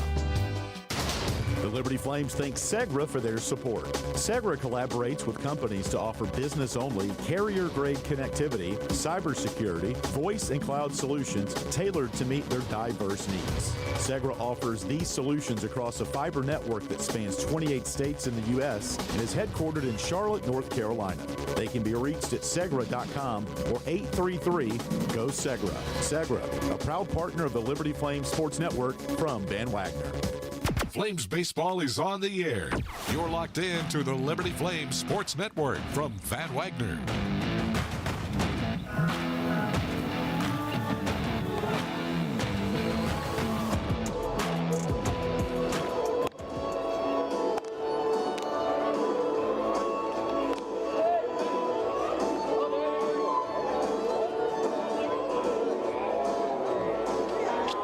It's a 1-0 ball game. Central Michigan leads Liberty as we move to the bottom of the third inning.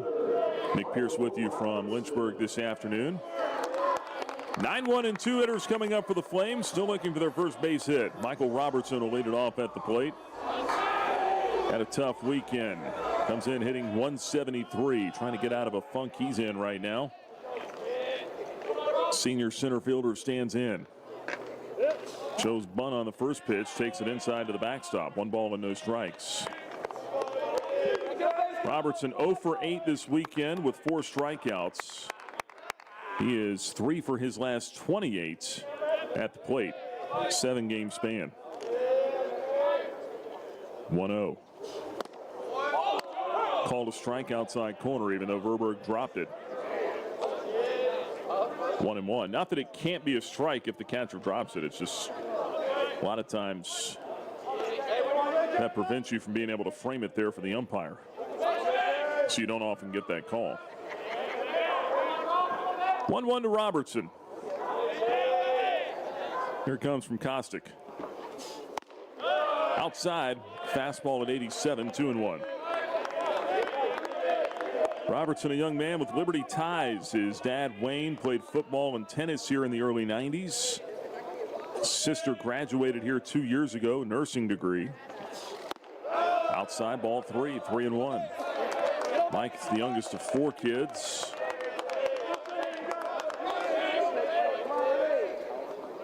Spent the last 2 seasons with the Florida Gators program. Played in the World Series each of the last 2 years. 3-1 to Robertson. Just off the plate outside, ball 4, and there's a start. Take your walks. Robertson gets on to begin things here in the bottom half of the third. Got to have good feet to steal a base. The Good Feet store can help your feet feel their best. Find the store nearest you at goodfeet.com.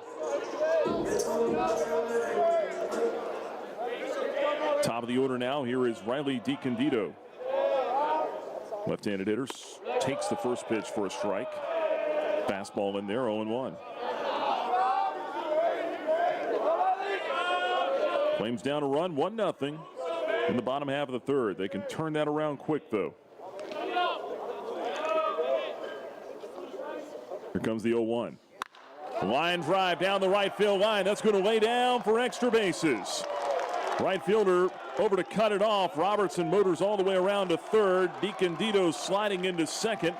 He pops up there with a double. And the Flames have set the table here. Second and third, nobody out on the double by DiCandido. He stays hot this weekend. We'll get Tanner Marsh to the plate. Let's see if he can get it going now. For Riley DiCandido, that's his first double of the year, just his second extra base hit. Average continues to climb up for him, though. Chippewas keep the infield back. They'll trade a run for an out this early. Marsh swings on the first one, skies it to straightaway center field. That should tie the ball game. Knowlton is there. He's got it. Robertson will tag at third and score easily. Sac fly and an RBI. Marsh does the job. Liberty and Central Michigan knotted at 1 here in the third. And the leadoff walk comes home to roost. That was the second turn through the order yesterday when the Flames started to figure things out. Let's see if that's the same formula here today. Runner at second, one down now for Jackson Sorensen.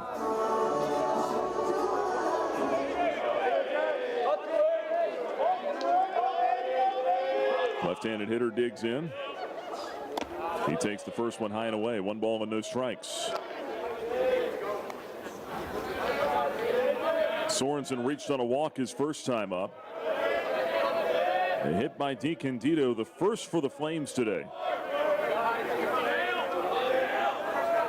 It's the 1-0 from Kostick. And he missed outside with the fastball. 2 balls and no strikes on Jackson Sorensen.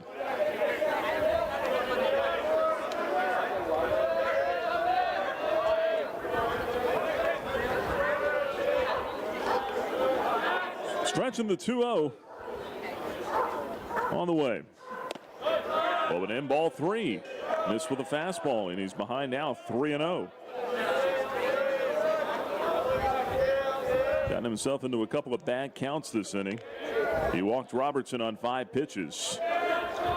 See if Sorensen gets a 3-0 green light here. 1 out and a man at second. The pitch. He did, and he fouled it back. Got a fastball up in the zone, but he couldn't turn it around. 3-1. I like that too. Give that guy the green light right now.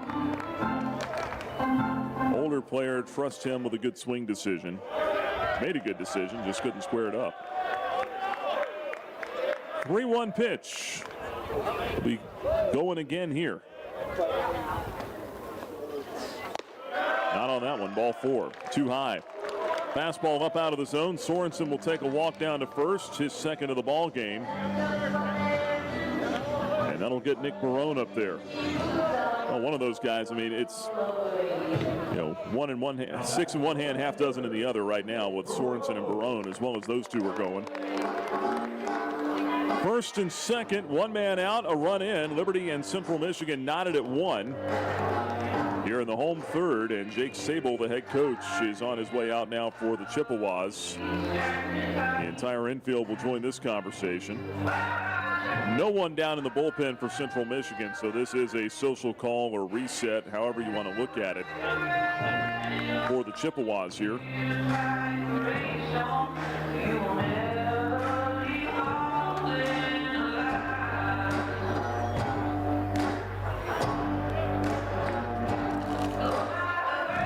Barone 0 for 1 today. He chopped one on the ground to third his first time up.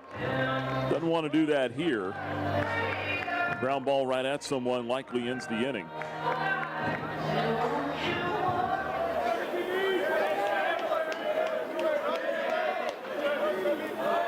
Barone waits. Stretching the pitch. Lunge and a miss. Maybe a changeup that time. And Nick went after it. 0-1 the count.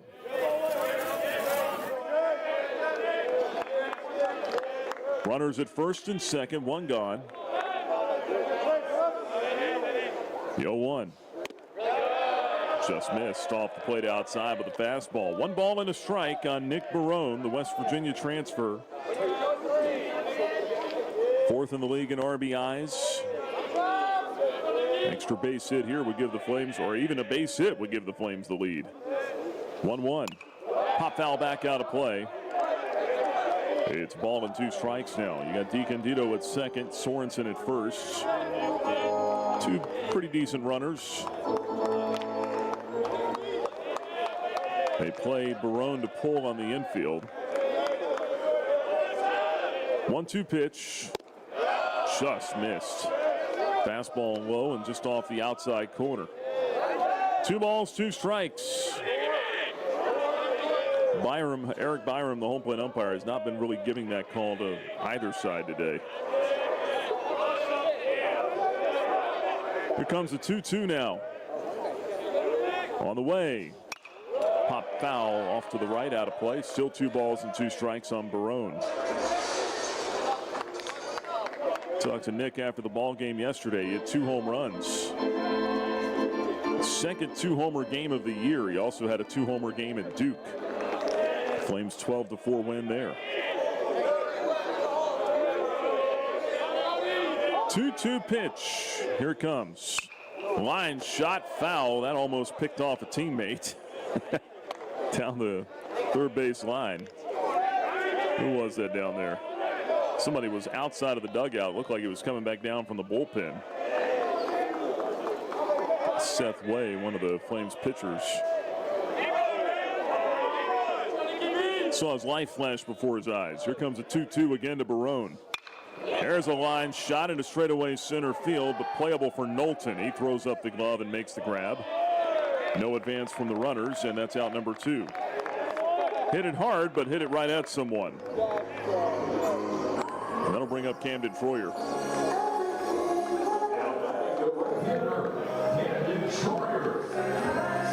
Troyer struck out for just the 2nd time this season. His last time up. Strikeout swinging in the 2nd inning. He didn't strike out for the first time until I think the middle game of that UNCW series last week. First pitch just off the plate outside. 1 ball and no strikes. Camden's mom is here today. She's been here all this weekend. She was decked out in red head to toe on the concourse before the game. 1-0 pitch downstairs, 2 balls and no strikes. Flames wearing blue today, so Mrs. Troyer takes care of the red part. 2 on, 2 out, the 2-0 pitch. Camden swings and pops it up. He just missed. That's on the infield. Who wants it? Shortstop says he has it, and he does. And Smith puts it away for out number 3. Liberty will settle for the 1 run in the 3rd inning. A run on 1 hit. No errors, 2 runners left. That'll take us now to the top of the 4th in Lynchburg. The score, Liberty 1, Central Michigan 1. You're listening to Flames Baseball from Van Wagner on the Liberty Flames Sports Network. Thompson Brooks Insurance has been serving Virginia for over 35 years, helping individuals and businesses with their insurance and investment needs. The team at Thompson Brooks is experienced in understanding Medicare, retirement planning, life insurance, the healthcare marketplace, and group insurance benefits. Call Thompson Brooks Insurance at 434-385-8500. That's 434-385-8500, or visit them online at thompsonbrooksinsurance.com. Thompson Brooks Insurance, planning today for tomorrow. Century Exteriors offers exterior home renovations, including but not limited to gutters, roofing, siding, home additions, and much more. Century Exteriors makes the process seamless. Call 434-239-6722 for a free on-site estimate, or visit us at centuryexteriors.com. And Century Exteriors on Facebook and Instagram. You're listening to Liberty Baseball on the Liberty Flames Sports Network from Van Wagner. Time now to check the Carter Bank box score.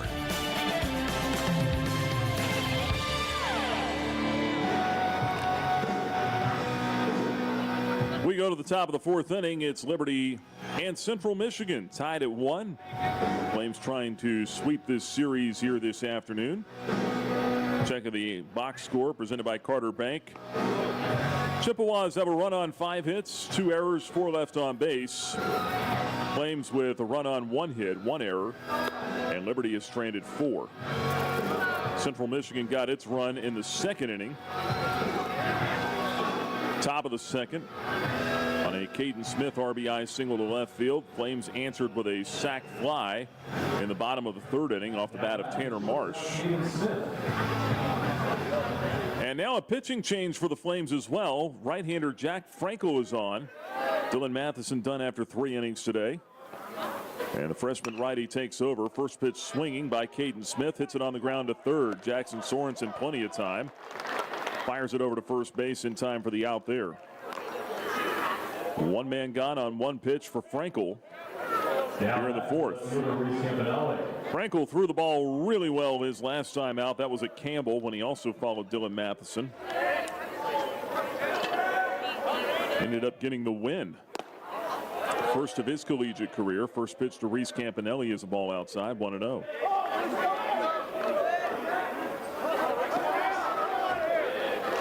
Frankel with a 1-0. Comebacker up the middle. That'll have eyes. And find center field for a base hit. Campanelli with a 1-out single. Hit number 6 already for Central Michigan. Chippewas have 1 on and 1 out. That'll bring up Bryson Webb. Frankel was a guest this week as well on the Liberty Flames Clubhouse Report, presented by Freedom First Credit Union.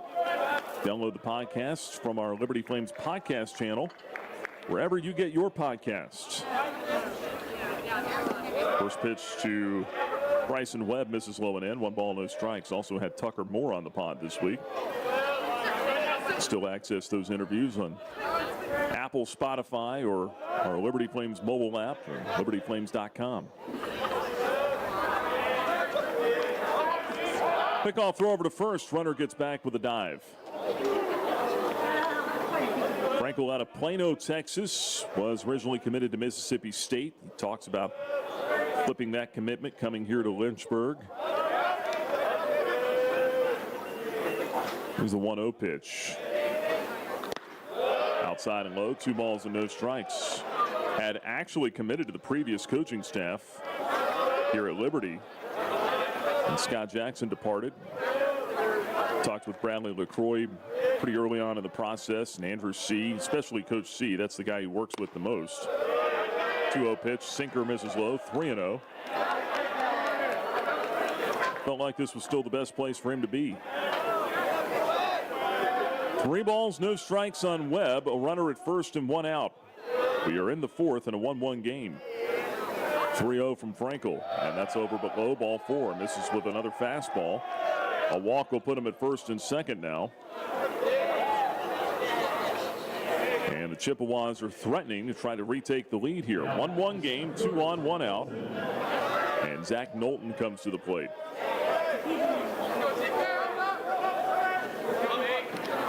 Yeah, it was really a mad scramble, though, for Coach LaCroix, Coach C, the staff to make sure that they kept as many players from the current roster, kept the commits committed. Pitch low to Knowlton, 1 ball, no strikes, and then had to replace the guys that had entered the transfer portal, either before Coach Jackson left or after. Some guys had already made their way out of here. Here's the 1-0. That's in for a strike. 2-seam fastball over the inner half. 1-1 now on Knowlton. It was hard enough when you had a coaching change before the transfer portal. 1-1 pitch over but low, 2-1. Trying to keep everybody in the recruiting world committed to your program. The high school kids coming out or the junior college transfers. Now with the transfer portal and everyone just being able to bounce around to any school they please. 2-1 pitch, bouncer out to second. Early's got this. He will tag the runner for 1. Throw on to first, not in time there. Cal did get Webb with the tag as he was running by trying to get to second base, but having to reach out and tag him delayed the throw to first. So Knowlton and the Chippewas stay out of the double play. Meanwhile, Campanelli went over to third, so they're on the corners here with 2 out now in the inning. And a chance for Frankel to weave his way out of this one. 1-1 game. Carter Campo stands in for the right side. He's 0 for 2. Swings on the first pitch, broke his bat. That's popped up into right field. Camden Troyer there with the grab, and that's out number 3. Well, you don't see that very often in college baseball. That thing split right at the handle for Carter Campo. He'll need a new weapon when he comes back to hit next time around through the order. Central Michigan sent down, no runs, 1 hit, no errors, 2 left. And at the end of 3.5, the score, Liberty 1, Central Michigan 1. You're listening to Flames Baseball from Van Wagner. Looking to buy a home or refinance a mortgage? Now is the time to take advantage of your one-of-a-kind offer from Alcova Mortgage. As an employee or alumni with Liberty University, you are eligible to receive a lender credit that equates to 1% of your total loan amount up to $5,000. This offer provides you with some much-needed savings while also helping you tackle your closing costs. Visit alcova.com/liberty today for details. Offer does not apply to broker loans. Alcova Mortgage, NMLS ID 40508, NMLSConsumerAccess.org, Equal Housing Lender. I'm Bob Davis. If you're considering improving your backyard, AquaPros has just what you need. For the grilling devotee, nothing beats the big green egg. Everything tastes better when it's cooked on a big green egg. AquaPros has the full line of green egg grills, charcoal, and accessories. Since 1985, AquaPros has been the source for the world's greatest hot tub, American-made marquee spas. Stop into any of AquaPros 4 showrooms today and make your home a fun and relaxing resort. Follow the Liberty Flames Sports Network from Van Wagner on social media and keep up with all your favorite teams. Search LFSN Radio on X, formerly known as Twitter, Facebook, and Instagram. Flames baseball lives here. You are listening to the Liberty Flames Sports Network from Van Wagner.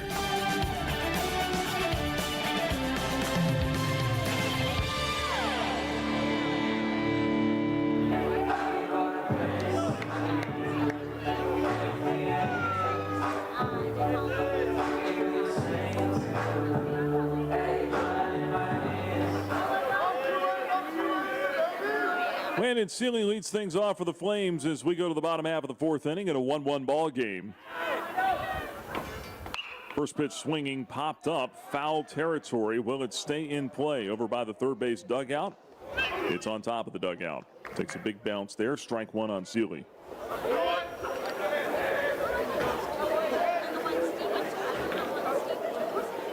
A.J. Kostick back to work on the hill here for Central Michigan.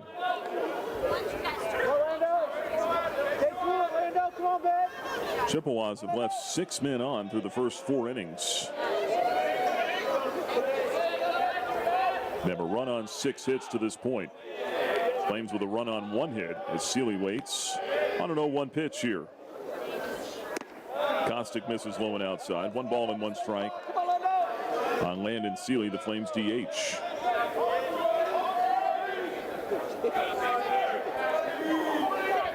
Kostick 6'3", 215 pounds. Big kid out there. Here's his 1-1. Swing and a miss. Fastball with a little cut to it. 1 ball and 2 strikes on Sealy. Kostick out of Waddell, Arizona. Redshirt junior. Transfer from Wharton County Junior College. 1-2 pitch misses low. 2 balls, 2 strikes. Has not played the last 2 seasons. Played 1 season at Wharton County in Texas. He was a 2-way player there. 2-2 pitch. Hit on the ground left side, deep in the hole. Sliding try. Smith can't get it. Gets by the shortstop into left field for a base hit. Landon Sealy aboard to start things in the 4th inning. Solid start to the inning, and that'll bring Cal Early to the plate now.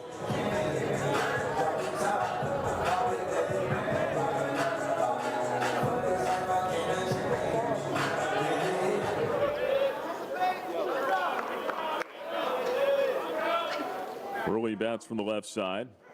Kostick from the stretch turns, fires over to first base, and the runner gets back.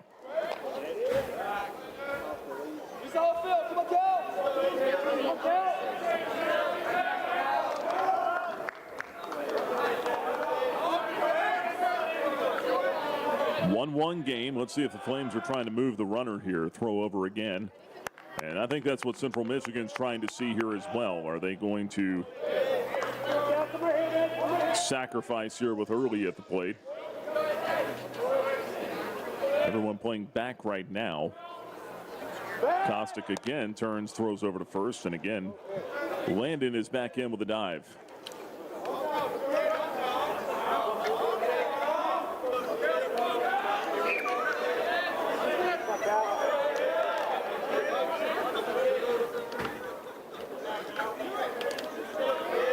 See if Kostick pitches to him now. He does. Cal not showing bunt, takes outside. 1 ball and no strikes.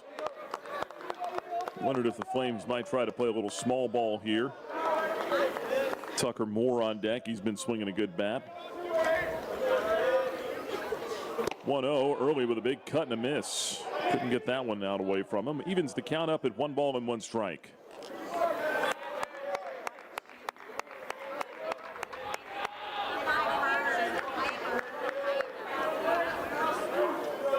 I assume Kostick has been hurt the last couple of years. Haven't been able to find any other details on it. 1-1 pitch. Swinging a foul back. 1-2 now. But in junior college, he hit .344 with 4 homers the one season at Wharton County. And went 5-3 with a 5.5 earned run average in 15 appearances on the mound.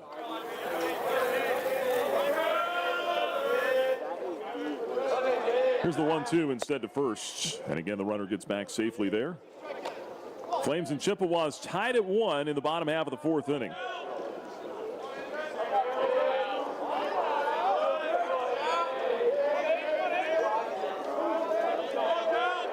Kostick out of the stretch. Here's his 1-2. Stayed a little bit high with the fastball. Kostick popping off the mound. A few times he's wanted a 3rd strike call that he's not gotten today.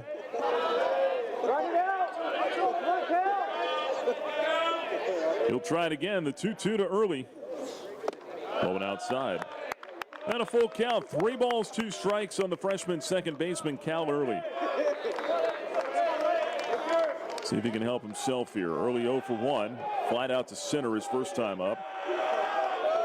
Payoff pitch. Sealy chased back to first instead. And I think Landon knew that was coming. He had already taken a step back towards the bag over there. Central Michigan keeping a close eye on Landon Sealy. 1 stolen base and 1 try this year. I think he's going here, though. Payoff pitch. He is running, and it doesn't matter. Ball 4 upstairs. Early takes the walk. Landon into second. Almost stumbled over the bag getting in there. Sealy at second base. Early at first on the walk. That's the 4th walk issued by Kostick today. Nobody up in the Chippewa bullpen. And the first 2 were on with nobody out in the 4th. For Tucker Moore, 0 for 1 with a pop out today. Takes the first one outside and low. 1 ball and no strikes.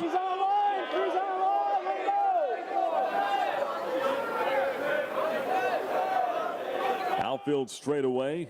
Infield double play depth up the middle. Webb in a step at third. 1-0 curveball misses low and outside. 2 balls and no strikes to Tucker Moore. And Moore is in the driver's seat here. Catcher will head out now. Verberg to the mound. Wants to talk it over with Kostick, who's been a bit wild with the command here.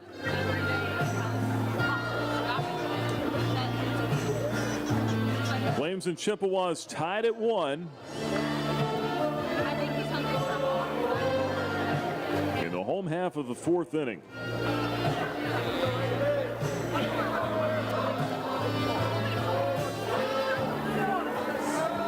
His dogs are barking again, too. Dogs can smell meat. They can smell the meat on the bone here for the Flames. Here's a 2-0. Just missed a little bit low. Ball 3. A walk would load him up. My dog can smell everything, not just meat. Macaroni and cheese, green beans. Here's cans open. 3-0 pitch, low and outside, ball 4. And Tucker Moore takes a walk down to first base. Of course, my dog thinks she's a human being. And on most days, she's treated as such. Mike Robertson, the hitter now for the Flames. Bases full, nobody out. Got to put it in play here if you're Mike. 1-1 game. The pitch in for a strike. Not a bad idea. Take the first one, 0-1. Make him throw you a strike. Kostick really struggling with the command right now. Walked more on 4 pitches. He's walked the last 2 hitters he's faced. Next pitch to Robertson, misses low and in. Fastball off the plate. 1 ball, 1 strike. If you're Mike here, like I said, you want to move the ball. You want to put this thing in play, force the action, but you got to be smart about it too.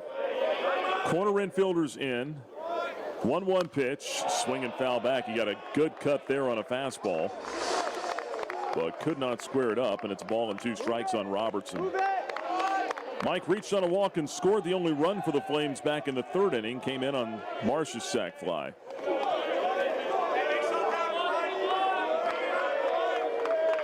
1-2 count. Kostick ready. Right-hander fires.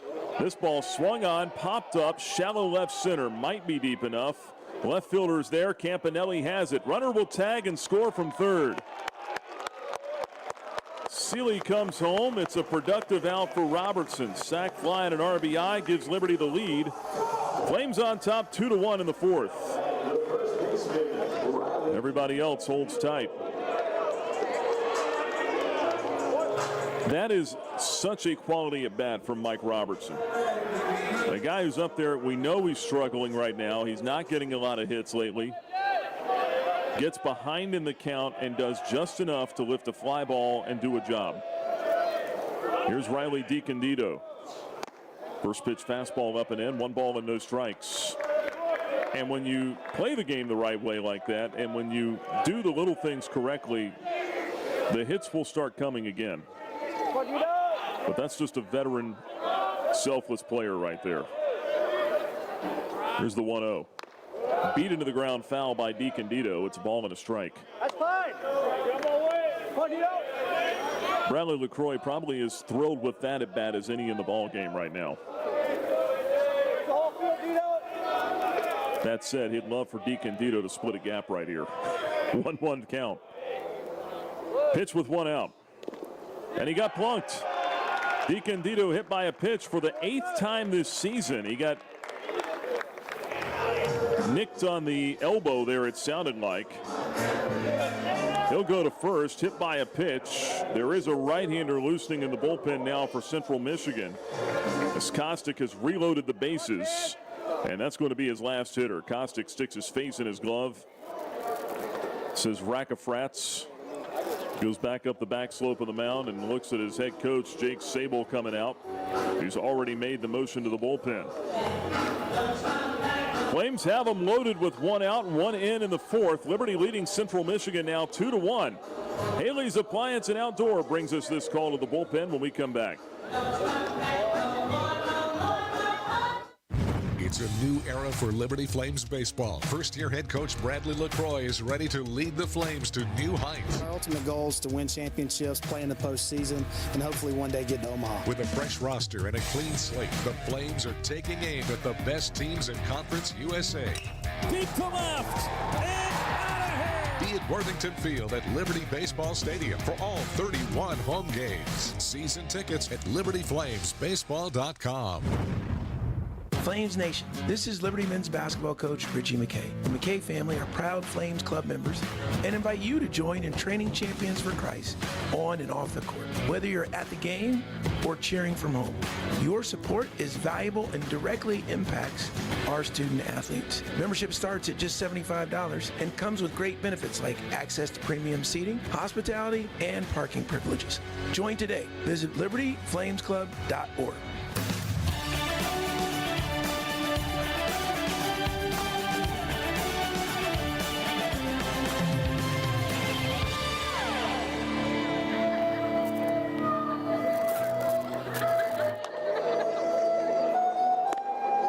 Right-hander Nate Ross is on to pitch for Central Michigan. Liberty leads it 2-1 in the bottom half of the fourth inning. Flames have the bases loaded with one out. Tanner Marsh will be coming to the plate to face Ross. 6'1", 190-pound redshirt junior. Right-hander out of Jenison, Michigan. Transfer from Kellogg Community College. And another guy who did not pitch last year. Appeared in 21 games 2 years prior to that with the Chippewas. Part of that 2023 club.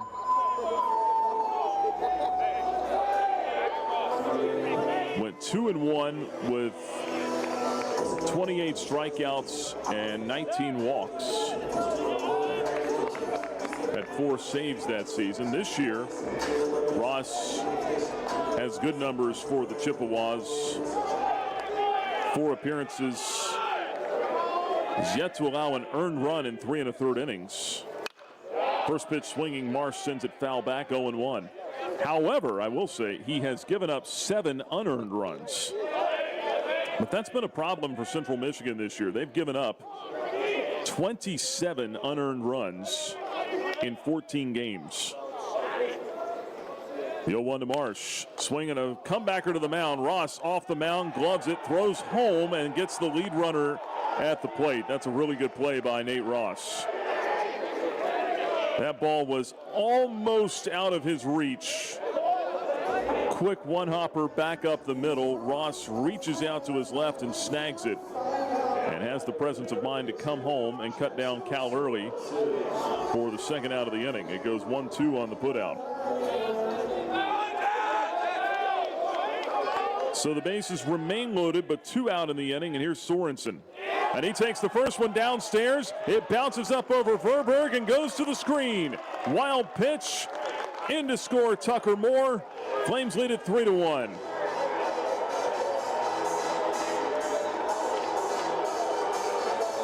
Right now, Liberty will take them any way they can get them. Runners advance to second and third out on the base paths. Now a base hit here could make it 5-1. 1 ball, no strikes on Sorensen. And now they'll just go ahead and put Jackson on. Said, to heck with this, we're not pitching to him. Although it is kind of pick your poison right now between him and Nick Barone, as Barone comes to the plate. 0 for 2 with a ground out and a fly out. At least here, Central Michigan feels a little better because they have the right-on-right matchup. Loaded with 2 out, the pitch. Barone gets drilled in the back on the first one. That'll be an RBI. Coming in to score is DiCandido. And he got hit on a first pitch breaking ball in the shoulder blades. Flames score again. It's 4-1. So the intentional walk did absolutely no good at all. Except that maybe they didn't give up a 3-run homer to Sorensen. Here's Camden Troyer now with the sacks full. And he takes a strike, 0-1. Fastball on the inner half. Troyer 0 for 2 today. Golden opportunity here, though. 0-1 pitch. Camden sees it downstairs. Fastball at 91, misses low. 1 ball and 1 strike. Troyer a strikeout and a pop out. 1-1. Lifted foul out of play to the left. A little tardy on a fastball. It's 1-2 now on Camden Troyer. They play him straight away defensively. 1-2 pitch. Taken inside. Breaking ball off the plate. Evens the count at 2 balls, 2 strikes now on Camden Troyer. Flames trying to add to a 4-1 lead. They've scored 3 times already in the 4th. Here's a 2-2 now to Troyer. Swinging a high pop-up out into short right field. Piasecki going out. Second baseman called off by the right fielder Prout. And he's got it for out number 3. Now, Liberty can't get the big hit here in the 4th inning, but the Flames do score 3 times. They do it on only 1 base hit. Bases left loaded. After 4 in Lynchburg, the score Liberty 4, Central Michigan 1. You're listening to Flames Baseball from Van Wagner on the Liberty Flames Sports Network. At Carilion Clinic, the success of their employees is based on a culture that welcomes them and nurtures their growth. As the largest nonprofit employer west of Richmond, Carilion's team members are always learning and forever curious. Carilion is more than a healthcare system. It's a team of unique individuals doing what matters most, caring for the community. Visit CarilionClinic.org/careers and search their opportunities. Come join 13,000 employees who are Carilion proud. At Carter Bank, we believe life is best lived full of opportunities and dreams, of goals achieved and promises kept. We've been creating opportunities for more people and businesses to prosper since 1974. That means great local lending, convenient access to your money, accounts and guidance that make it easier to get more done. We are Carter Bank, the preferred community bank of Liberty Flames Athletics. Visit carterbank.com to learn more. Member FDIC, Equal Opportunity Lender. Every Sunday is Bark at the Park with Liberty Baseball. Now your dog can join the Flames Pup Club. Get a bandana, leash, chew toy, and tickets to Bark at the Park days for just $50. Email flamesclub@liberty.edu to sign up. Now back to more Flames baseball on the Liberty Flames Sports Network from Van Wagner. Liberty on top of Central Michigan 4-1 as we head to the top half of the 5th inning. Flames trying to sweep away the Chippewas here this afternoon. And right-hander Jack Frankel is back on the mound. He's facing the 2, 3, and 4 hitters, starting with Aaron Piasecki. First pitch in for a called strike on a fastball, 0-1. Piasecki 1 for 2 today with a single. Here's the 0-1. Off the end of the bat, roller foul to the left, 0-2. Flames could not get the big hit there in the 4th inning, but they did end up scoring 3 times.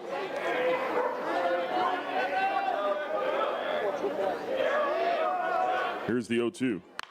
Piasecki pops it up, shallow left field. Marsh going out, and Tanner is there, shortstop with the catch. As Piasecki pops out on a changeup, he is out number 1 in the 5th. Download the Liberty Flames mobile app. Get every live audio broadcast on the Liberty Flames Sports Network from Van Wagner. And all Liberty Flames podcasts presented by Century Exteriors. Download the Liberty Flames mobile app from your mobile app store. First pitch to Cole Prout is in there for a called strike, and it's 0-1. Flames on top 4-1. Lunge and a miss. Couldn't get that change up, and it's 0-2. And that's the pitch. He was tunneling this changeup with his 2-seam fastball very well on Tuesday night. Jack Frankel was. And the 0-2 misses low and outside. 1 ball and 2 strikes the count. Got a fastball, 2-seam fastball, cutter, changeup, and a curveball. Hadn't really seen much of the curve. 1-2 pitch, roll over, grounded out to second. Cal Early stays back on it, pats the mitt, throws to first in time for the second out in the 5th inning. Coca-Cola is proud to sponsor Flames baseball on the radio. Stay tuned after the game for the Coca-Cola 10th inning show. Coke, taste the feeling.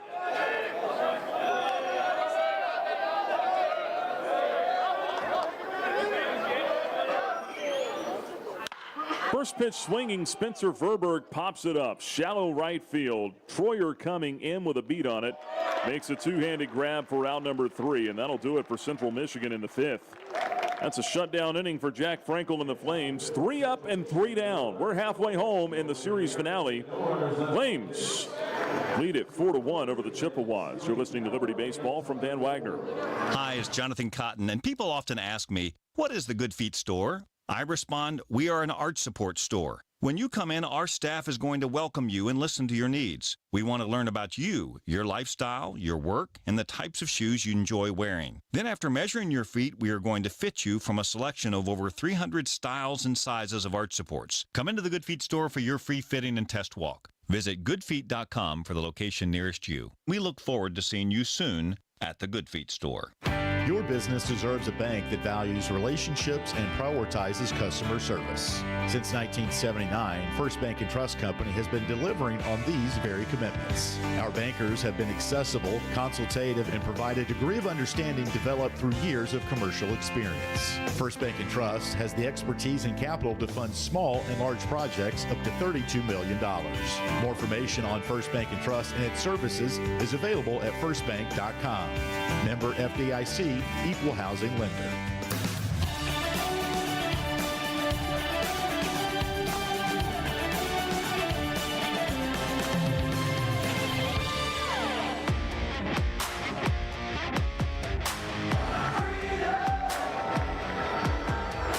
Liberty leads Central Michigan 4-1 in the series finale here this afternoon. A sun-splashed Sunday at the ballpark here in Lynchburg, Virginia. I'm Nick Pierce with you. Shout out to our folks watching our In the Booth cam on Facebook Live or on our LFSN YouTube page. Say hi to Brenda in Shreveport, Louisiana. Appreciate Brenda tuning in. I've been to Shreveport. Down there last year when we were in Ruston, Louisiana for the conference tournament. Landon Seeley swings on the first pitch, skies it foul out of play to the right, 0-1. When I was in Shreveport, that was when I learned that you cannot have a casino operate on land. Seeley swings and fouls it back, 0-2 the count. Went out to eat in Shreveport one night. Our waitress was telling us about this. But there's casinos everywhere. The trick is they put them on boats, essentially, or I don't know what you call them. It's not a boat necessarily, but it's something. It's on the water. 0-2 pitch, swing and a miss, strike 3. Name of it's eluding me right now. Seeley down on strikes for round number 1 in the 5th inning, but essentially they've got them floating out there on water. Not that I visit casinos. It's not really my thing. But I did find that interesting. Here's Cal Early. First pitch fastball over but low. 1 ball and no strikes. Flames on top 4-1 here in the bottom half of the 5th inning. And yes, I got a decent meal when I was down in Shreveport as well. Here's the 1-0. High and outside, 2 balls and no strikes. Cool sights down by the river in Shreveport, Louisiana.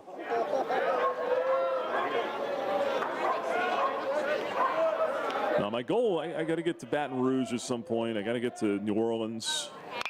2-0 pitch, Early sends it in the air, foul down the third base line. That will be out of the reach of Webb, the third baseman trying to make a catch. Paddle wheelers, that's what they are. There we go. Casinos on paddle wheelers. But there were some on actual like boats too. But the funny thing was, and I remember the waitress telling me this now, is that you can get a job as a captain on one of those boats and you never have to do a thing. The boat just stays docked. But it has to have a captain. Easiest money you'll ever make. 2-1 pitch. Early takes one inside. A fastball off the plate. 3 balls and a strike now on the Flames second baseman. 1 out, nobody on in the bottom half of the 5th. The Flames leading it 4-1. 3-1 offering. Swinging a ground ball. Hit to the right side. Out of the reach of Piasecki. Second baseman dives to his left. Can't get it. One out single for Early. Flames have a base runner in the 5th. That's just their 3rd hit. Liberty has scored more runs than it has base hits in this game. Brings Tucker Moore to the plate now. Flames catcher 0 for 1 with a walk and a run scored.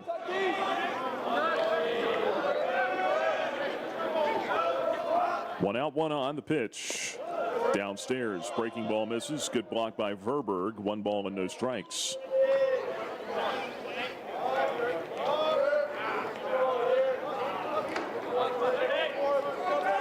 This goes to show if there's a law, people will find a way to circumvent it. Here's the 1-0. Breaking ball stayed inside. 2 balls, no strikes.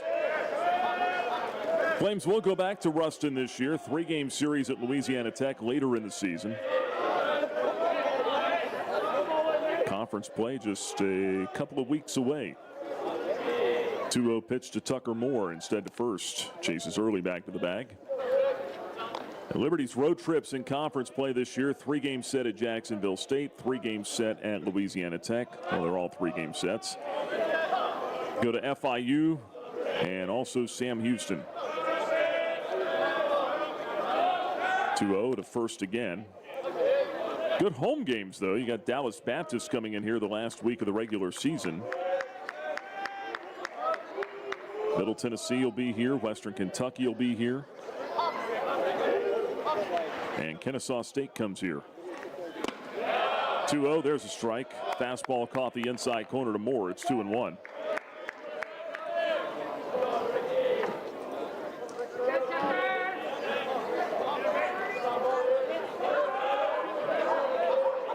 The 2-1 pitch. Outside corner for a strike, 2-2. Next year, get some new blood in the conference. You got Delaware and Missouri State joining the fold.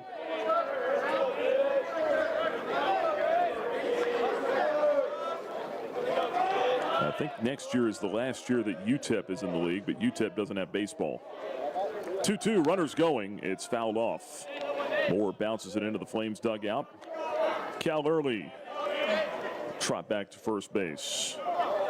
Still 2-2 on Tucker Moore.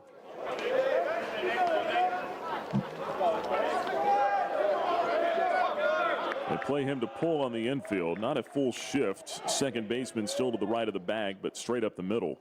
Runner goes again. Here's a swing and a fly ball. That's belted. Deep left center field. Campanelli going back. He can't get there. That'll one-hop the fence.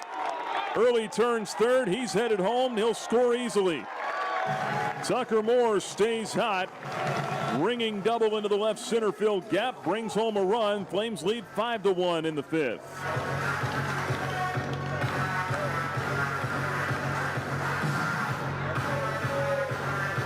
Tucker Moore with his 14th RBI of the season. That's his 3rd double.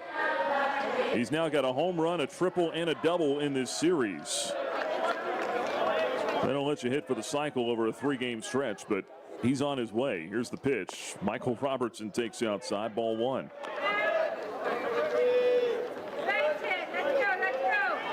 Flames on top, 5-1.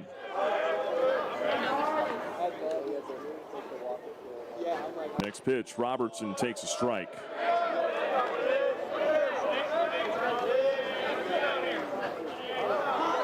That'll even things up at 1-1 now on Mike. 1-1, lunge and a miss. Foul tip into the catcher's mitt. 1 ball, 2 strikes. Robertson had a really good at bat his last time up. Got down in the count just like this. And now home plate umpire Eric Byram steps out from behind the plate, motioning to the pitcher, Nate Ross, to make sure that he establishes eye contact with Robertson before pitching. Here's the 1-2 now. Robertson swings, pops it up. He was out in front of that. On the infield, second baseman Piasecki is there. He's got it. And 2 are out. It's been a point of emphasis this year, making sure that the pitcher and the hitter make eye contact before pitch is thrown. Seen that 2 or 3 times in ball games now. Back to the top of the order. Here's Deacon Dito. Flames leading at 5-1 in the 5th. 2 out and a man at second. First pitch, Riley takes a strike, 0-1.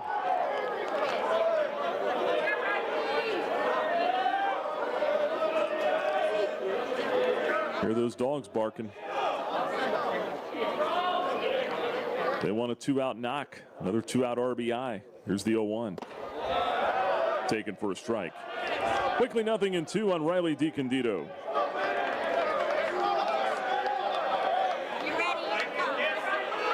Flames have only one 2-out RBI today.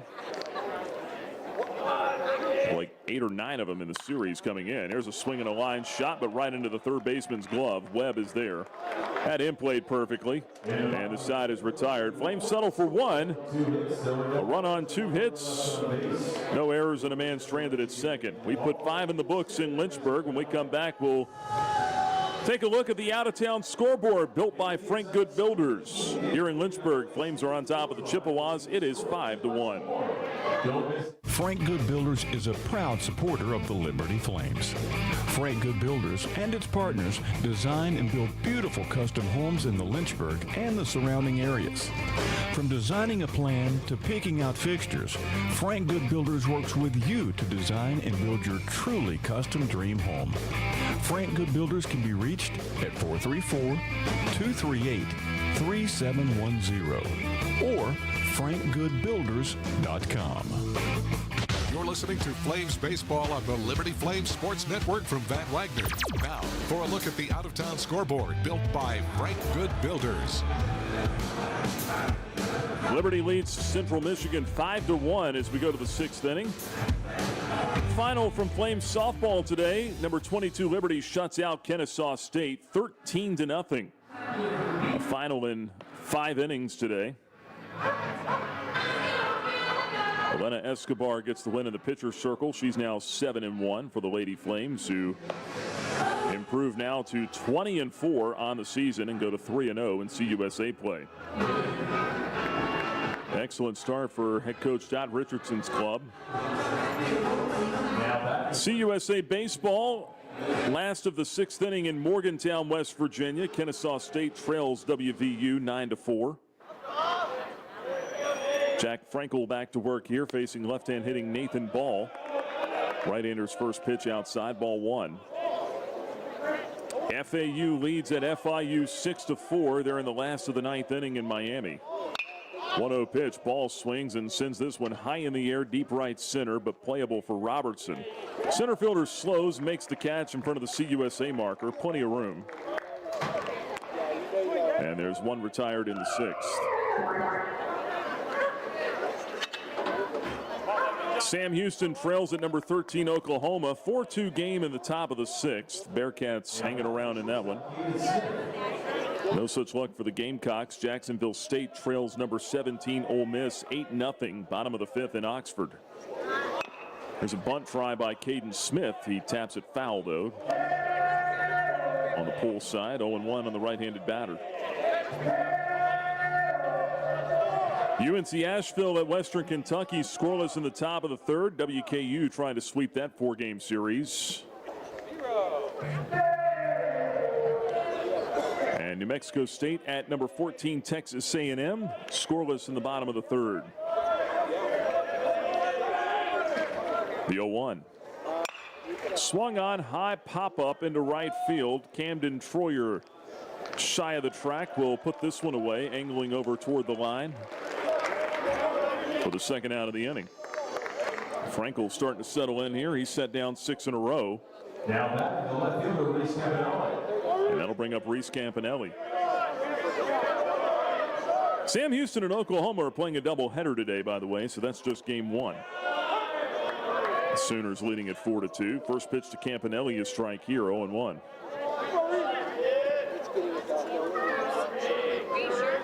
Number 21 Dallas Baptist leads at Louisiana 4-0. They're in the top of the 3rd. A 1 pitch bounces in front of the plate. 1 ball, 1 strike. Liberty and Dallas Baptist both 10-4 on the year coming into today. Patriots have split the first 2 games in that series with the Raging Cajuns. 1-1. Tapper foul at home plate. That took a bite out of Tucker Moore. Home plate umpire Eric Byram will walk a new baseball out to Jack Frankel. Moore gets up out of his crouch, tries to walk that off. 1 ball and 2 strikes. Wonder how much Tucker truly missed catching. He's probably asking himself that same question. Didn't catch last year at Missouri. He did catch all through high school, though. 2 out, nobody on. Flames leading 5-1 in the 6th. Frankel trying to put the finishing touches on a 1-2-3 inning. 1-2 pitch just missed outside. Fastball off the corner, 2-2.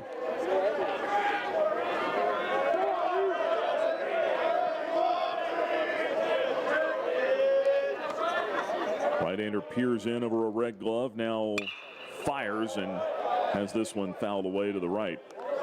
Out of play, 2-2, the count on Campanelli.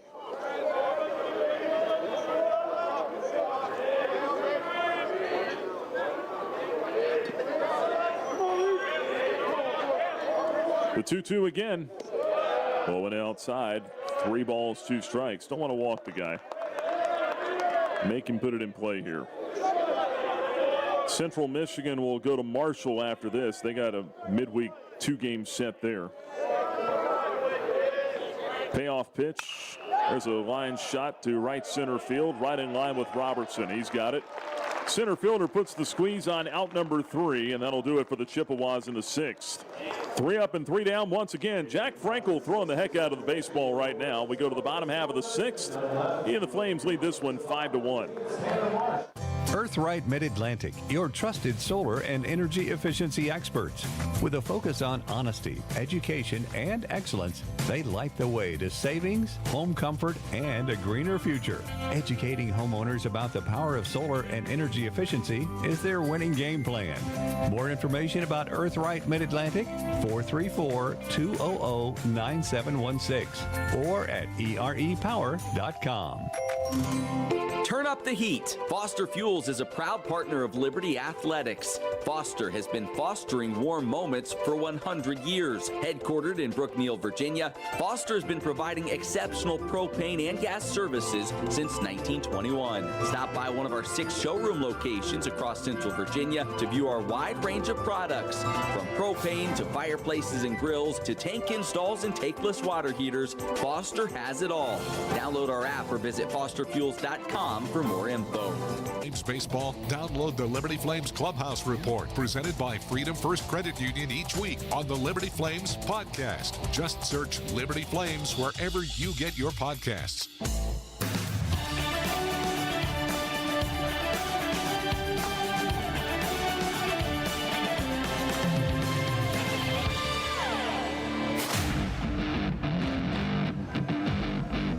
Home half of the 6th. Liberty leads Central Michigan 5-1. Flames trying to sweep away this 3-game series. Told you Central Michigan heads to Marshall after this. The Flames go to Clemson after this. Liberty will take on the Tigers. They're 14-1 on the season, ranked 12th in the country according to D1 Baseball. Tanner Marsh takes strike 1 on the outside corner. From right-hander Nate Ross, 0-1 the count. Ross is back out there for his second full inning of relief. Came on in the 4th. Tapped foul at home plate, 0-2 the count on Marsh. There is a right-hander loosening in the Central Michigan bullpen in case anything goes awry here, and Flames certainly hope lots of things go awry here for Nate Ross. Here's the 0-2. Upstairs, a ball and 2 strikes. Marsh 0 for 2, sac fly. And his 8th RBI of the season today. 1-2. Breaking ball stayed inside. 2 balls, 2 strikes.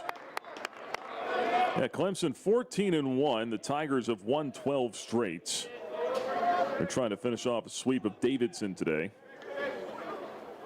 2-2 pitch lifted foul out of play to the right. Still 2 balls and 2 strikes. Try to get you a score on that game here in a second.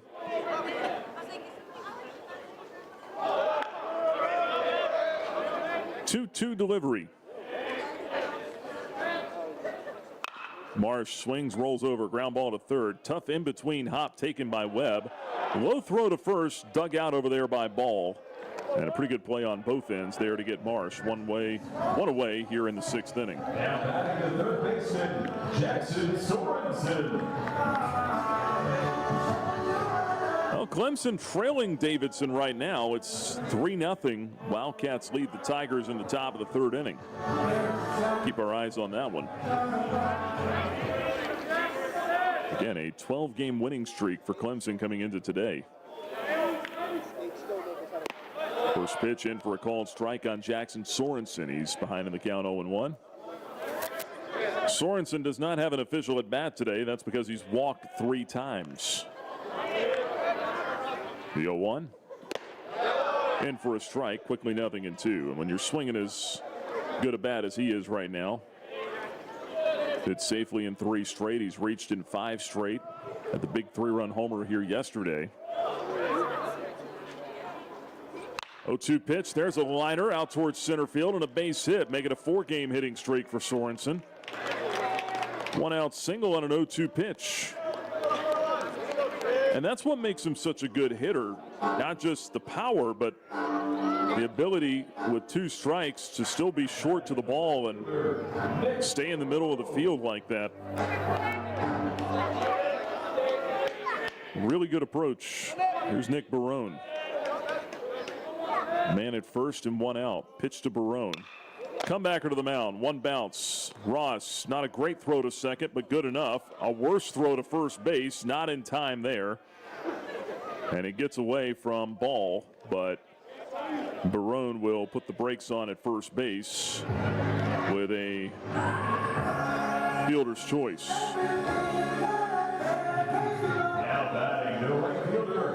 Sorensen out at second base.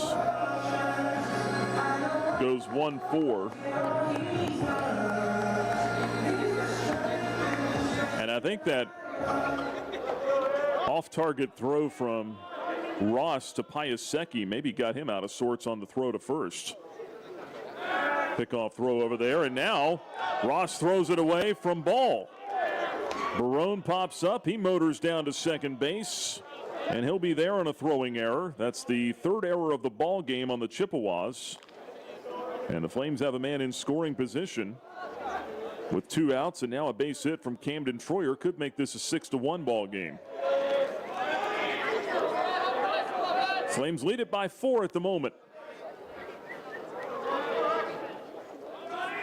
Troyer 0 for 3 today. Pitch to him, swing and a pop-up. He's done that a lot today. That out towards center field. Knowlton shielding his eyes, now settles under it, makes the catch for out number 3. And that'll do it for Liberty in the 6th. No runs, 1 base hit, 1 error, and a runner stranded at second. We'll go to the 7th in Lynchburg.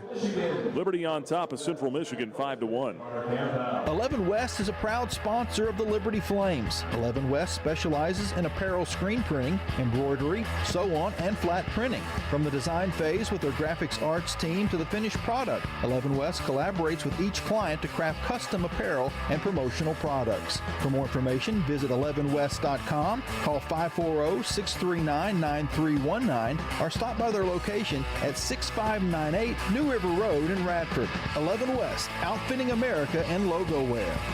The President's Day sales event is happening now at Lynchburg Nissan, and the savings are monumental. Get historically low rates, up to 130% of fair KBB for your trade, and unbeatable offers on 2025 models. Plus, every new Nissan comes with our 1,000,000-mile powertrain warranty, giving you peace of mind for the road ahead. Don't wait, these historic deals won't last. Stop by Lynchburg Nissan today, or visit us online to claim your savings. Lynchburg Nissan, home of the 1,000,000-mile warranty. Don't wait, these historic deals won't last. You're listening to Liberty Baseball on the Liberty Flames Sports Network from Van Wagner. Time now to check the Carter Bank box score.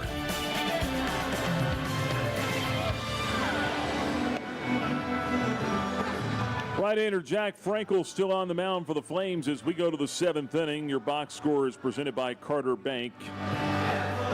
Flames with 5 runs on 5 hits, an error, and 9 left on base today. Chippewas with a run on 6 hits, 3 errors, and they have stranded 6. So again, to coin a phrase, both teams have left some meat on the bone today, but Liberty in front by 4.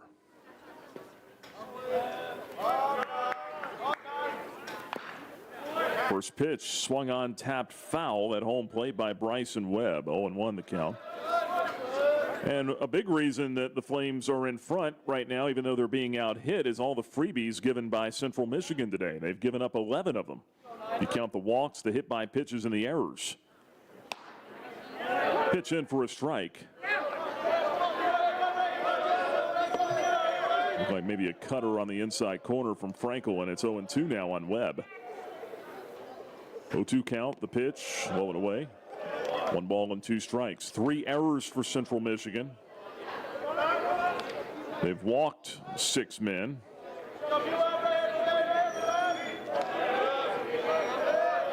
And then a couple of hit batters as well.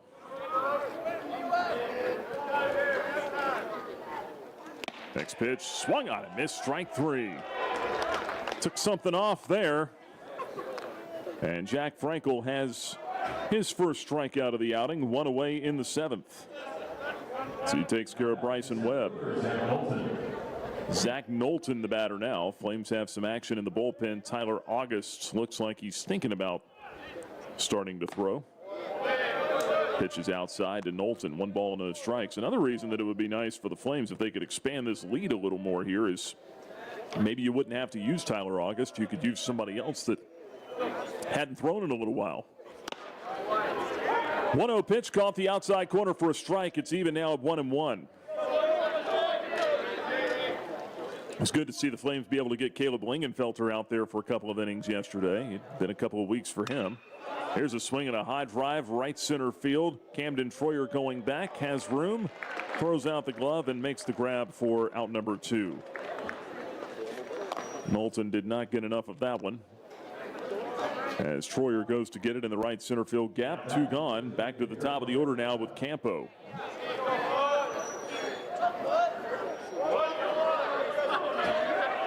Carter Campo today is 0 for 3 with a strikeout. Flied out to right his last time up. Shows bunt, pops it foul. Off behind home plate. Tucker Moore gave it a look. No balls and a strike.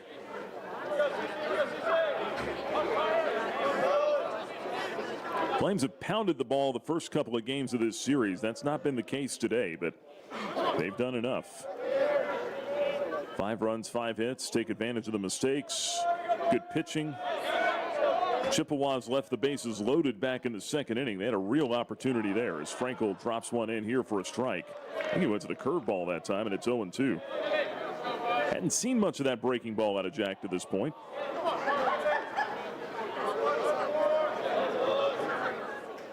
0-2 count, the pitch. Check swing. Did he go? No. That one bounces up there on Tucker Moore.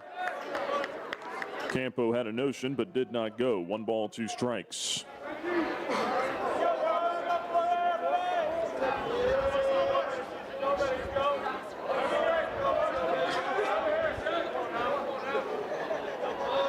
Here's the 1-2. Foul back to the screen. Still 1 ball and 2 strikes.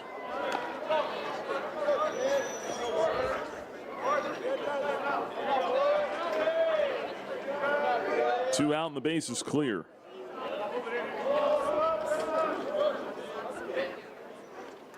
Next pitch, breaking ball, just missed off the inside corner.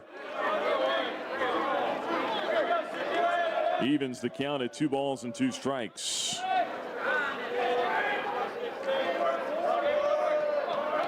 Two from Frankel. And that one fouled off the foot of the hitter. Count stays 2 balls and 2 strikes.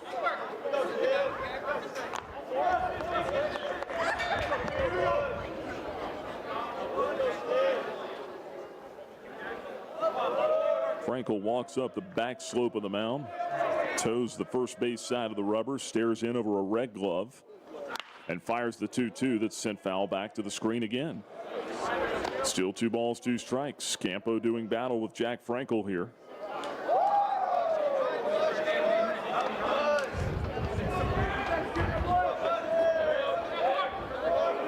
Right-hander will try it again with 2 outs, the 2-2. And again, foul back. Still 2 balls, 2 strikes. Campo, I don't think, is one of the guys that was in that 4th inning yesterday. No. That was Verberg and Ball and Smith. Just kept on fighting off pitch after pitch with Ben Blair. 2-2 lunge and a miss, strike 3. Looked like he got him on a changeup, and that'll end it. Campo down on strikes, 2 in the inning for Frankel, the freshman. Doing some fantastic work right now. He's retired 10 straight. And it's time now for the 7th inning stretch, presented by the Carl Miller Realty Team. Don't stretch your budget when searching for your next home. Talk to the caring, competent, trusted advisors at Carl Miller Realty. Visit carlmillerrealty.com today. Bottom half of the 7th, Liberty 5, Central Michigan 1. Flames Nation, this is Liberty men's basketball coach Richie McKay. The McKay family are proud Flames Club members and invite you to join in training champions for Christ on and off the court. Whether you're at the game or cheering from home, your support is valuable and directly impacts our student athletes. Membership starts at just $75 and comes with great benefits like access to premium seating, hospitality, and parking privileges. Join today. Visit libertyflamesclub.org. Century Exteriors offers exterior home renovations, including but not limited to gutters, roofing, siding, home additions, and much more. Century Exteriors makes the process seamless. Call 434-239-6722 for a free on-site estimate or visit us at centuryexteriors.com and Century Exteriors on Facebook and Instagram. Follow the Liberty Flames Sports Network from Van Wagner on social media and keep up with all your favorite teams. Search LFSN Radio on X, formerly known as Twitter, Facebook, and Instagram. Flames baseball is on the air. You're locked in to the Liberty Flames Sports Network from Van Wagner.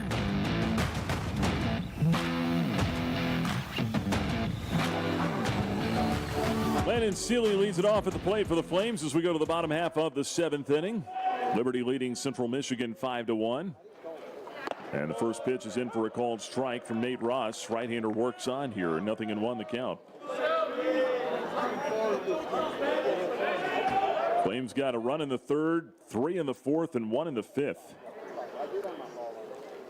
Seeley takes strike 2. A couple of breaking balls from Nate Ross to get ahead. Landon is 1 out of 3 today with a single and a run scored.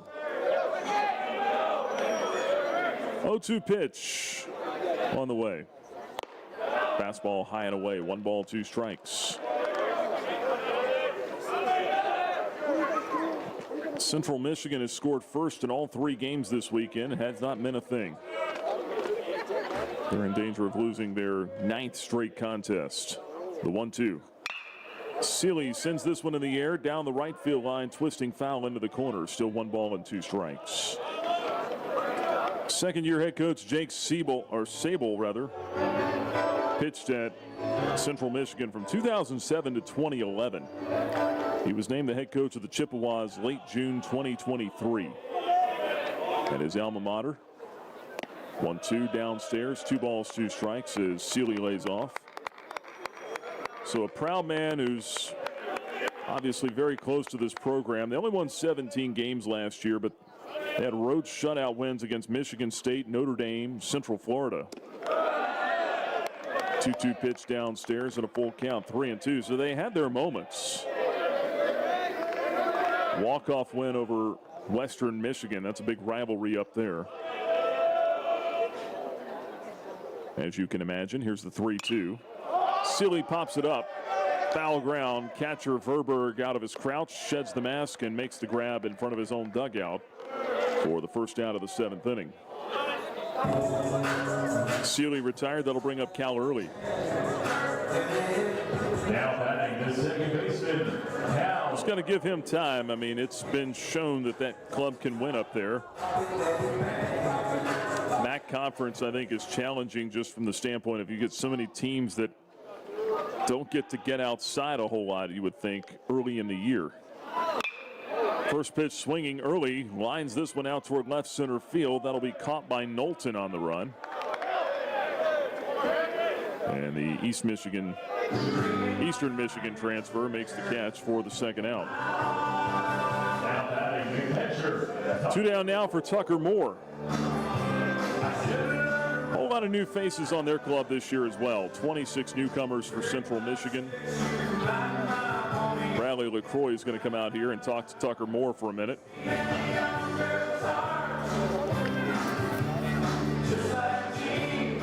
Trying to avoid a quick inning here for Nate Ross. Gave up his first earned run of the year today. He'd given up 7 unearned coming in. He allowed a run to score in the 5th. Also gave up a couple of inherited runs. Pitch to Moore is downstairs, 1 ball and no strikes. Ross misses with a fastball.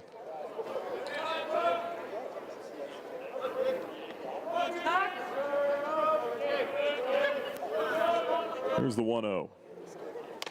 Upstairs, 2 balls, no strikes to Moore. I just remember that Central Michigan team back in 2022, just how gritty and tough they were. They were just a pain in the rear end. Good pitching, tough outs up and down the lineup. Seen a little bit of that this weekend with some of these at-bats. 2-0 pitch in for a strike, 2-1. And really, you have to be that way, right? There's got to be a mentality, a grit about your club. You're one of these quote-unquote snowbird schools that plays up north and doesn't play at home a whole lot early. 2-1 pitch downstairs, 3 balls and a strike. Tough times right now, but I think Coach Sable, certainly his heart and the effort is there. It's all in for him at his alma mater as Tucker Moore pops this one up. Left side of the infield, third baseman Webb is there. He's got it, and that's out number 3. That'll do it for the Flames in the 7th. 1-2-3 inning, nothing doing. We go now to the 8th. Liberty 5, Central Michigan 1. You're listening to Flames Baseball from Van Wagner. It's a new era for Liberty Flames baseball. First-year head coach Bradley LaCroix is ready to lead the Flames to new heights. Our ultimate goal is to win championships, play in the postseason, and hopefully one day get to Omaha. With a fresh roster and a clean slate, the Flames are taking aim at the best teams in Conference USA. Deep to left, and out of here! Be at Worthington Field at Liberty Baseball Stadium for all 31 home games. Season tickets at libertyflamesbaseball.com. Thousands of our teammates make and deliver 300 of the world's best brands and flavors, locally. From the heartland to the coast, in big cities and small towns. Our products are moving, and our trucks are rolling.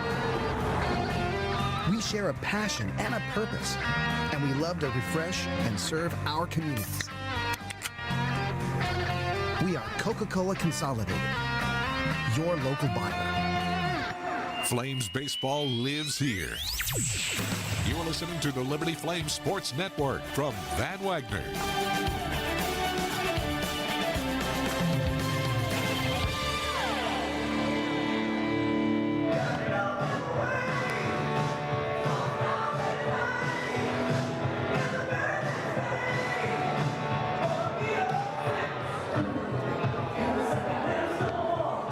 Headed now to the top half of the 8th inning, and a pitching change for the Flames. They'll bring on left-hander Trey Cooper, with Liberty leading this one 5-1 over Central Michigan.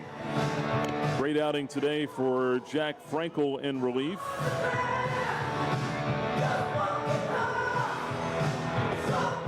Cooper takes over, the third pitcher the Flames have used this afternoon.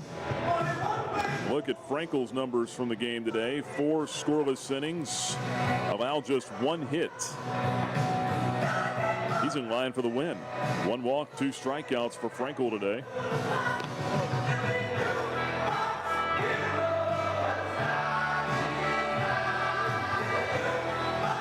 Through 46 pitches, 30 strikes, 16 balls, so 2-to-1 ratio there. Cooper takes over. First time we've seen Trey on the mound in a little while. Last outing came February 21st against Xavier. Faced 3 batters, couldn't retire anyone. He walked 1, gave up a couple of hits. Aaron Piasecki will lead it off against him, left on left here. Cooper, good low 90s fastball. Pumps the first one in for a strike, 0-1. He's lost a little bit of velo on that fastball this year, but it's been more strikes thrown. At least that was the report on him coming out of preseason scrimmages. Here's the 0-1. Off the plate outside with a breaking ball. 1 ball and 1 strike. Fastball around 90 to 92 on a good day. Cutter and a slurve for Trey Cooper. The 1-1. This one bunted to the left side. Tough play. Cooper off the mound. Gloves.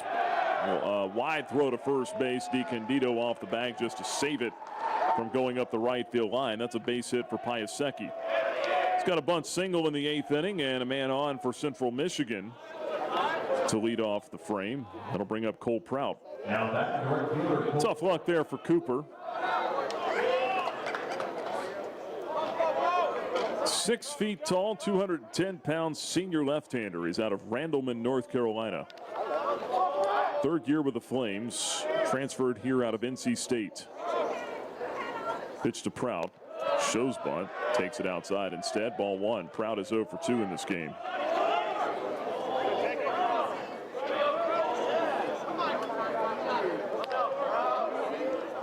Runner at first, edging away. Sorensen cheating in at 3rd, looking for the bunt this time. The pitch, Prout not showing, swings and misses on a fastball, evens the count at 1-1. It'll be interesting for Cooper. He came in, his fastball was up around 95 from the left side, but just could not throw enough strikes. Last year, 26 walks in 21 innings. 1-1 pitch, low and outside, 2-1. The year prior to that, 34 walks and 32 2/3 innings. So it's taken a little off the fastball this year. Try to command the zone more. Gets behind here, 2-1 on Prout. Runner at first, nobody out in the 8th. Flames with a 4-run lead. The 2-1. Fastball just missed. 90 off the black of the outside corner. 3 balls and a strike.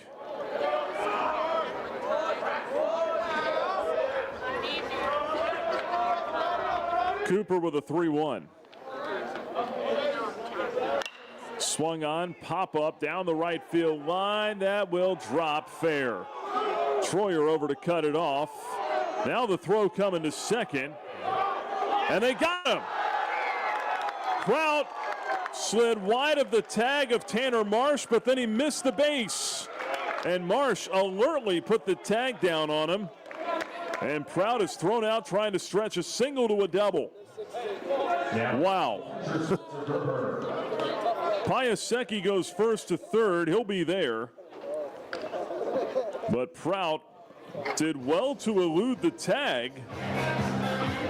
But in doing so, he also eluded the bag. 9-6 on the putout. Andrew C., the pitching coach, is out to the mound. Flames have bullpen action just in case this thing starts to get sideways here. Flames leading 5-1 at the moment. 1 man out. And Spencer Verberg will be the hitter. Really, that's 2 hitters where it's just been kind of bad luck for Cooper. I mean, the bunt, and then Prout didn't really sting that ball. He popped it up down along the right field line. It just dropped in. Let's see if Trey can get himself in a little bit better count here this time. He's facing a right-handed batter in Verberg. Chippewa's out hitting the Flames 8-5 today, but the Flames lead 5-1 in the run column. The pitch. Fastball stayed high, ball 1. Verberg is 0 for 3. He's the one that hit into the pop-up bunt double play back in the 3rd. 1-0 from Cooper. Swing and a miss on that fastball. Evens the count at 1 ball and 1 strike.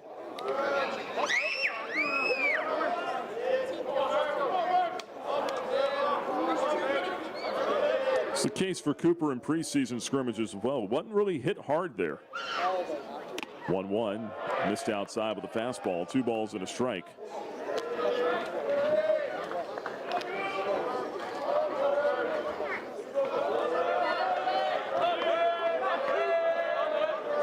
Trying to work it back even here if you can. 2-1 count on Verberg. Next one from Cooper.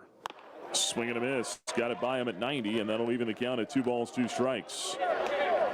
Cooper pitched last summer for the Burlington Sock Puppets in the Appalachian League.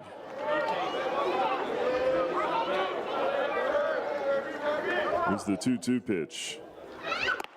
Outside with a fastball, full count, 3-2. Had a 6.67 ERA there, but how about the Burlington Sock Puppets? He's pitched there the last 2 summers. What a name.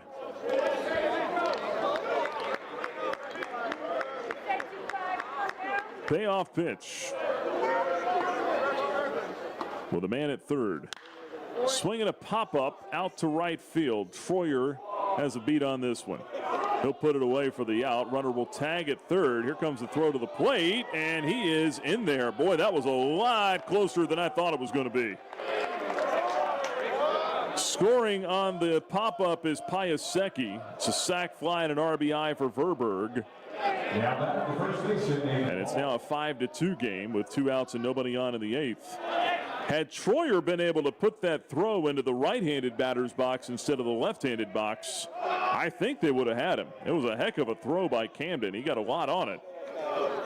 But Moore had to come back across the plate, and he just missed getting the tag on Piasecki. Swing and foul back by Nathan Ball. Strike 1. Left-handed hitter at the plate is 1 for 3 with a single. Flames leading 5-2 now in the 8th.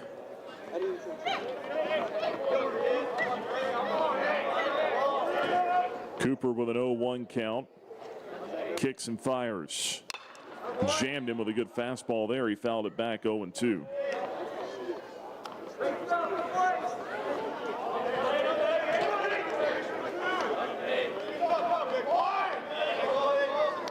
No balls, 2 strikes, 2 men out. That may not even be the best name in the Appalachian League, though. You ever look them up? That new Appy League has got some names, boy. 0-2 pitch, strike 3 called. Got him looking with a 92-mile-an-hour heater on the outside corner. And Ball is out of there, and so are the Chippewas in the 8th inning. Good finish to the inning for Cooper. He gives up a run on 2 hits, and nobody left on base. We go to the bottom half of the 8th. It's Liberty 5, Central Michigan 2. You're listening to Flames Baseball from Van Wagner. Turn up the heat. Foster Fuels is a proud partner of Liberty Athletics. Fostering warm moments for 100 years, Foster has been providing exceptional propane and gas services throughout Central Virginia and surrounding areas. From propane to fireplaces and tank installs to tankless water heaters, Foster does it all. Visit fosterfuels.com or download the app to order fuel, pay your bill, and more. Get the customer service you deserve and turn up the heat with Foster Fuels and the Liberty Flames. Flames Nation, this is Liberty softball head coach and proud Flames Club member, Dot Richardson. I want to take this opportunity to invite you to join me in supporting Liberty Athletics' mission to train champions for Christ on and off the field. Your support directly impacts our student athletes and is a valuable part of our team. Membership starts at just $75 and comes with great benefits like access to premium seating, hospitality, and parking privileges. Join today. Visit libertyflamesclub.org. Follow the Liberty Flames Sports Network from Van Wagner on social media and keep up with all your favorite teams. Search LFSN Radio on X, formerly known as Twitter, Facebook, and Instagram. Flames baseball lives here. You are listening to the Liberty Flames Sports Network from Van Wagner.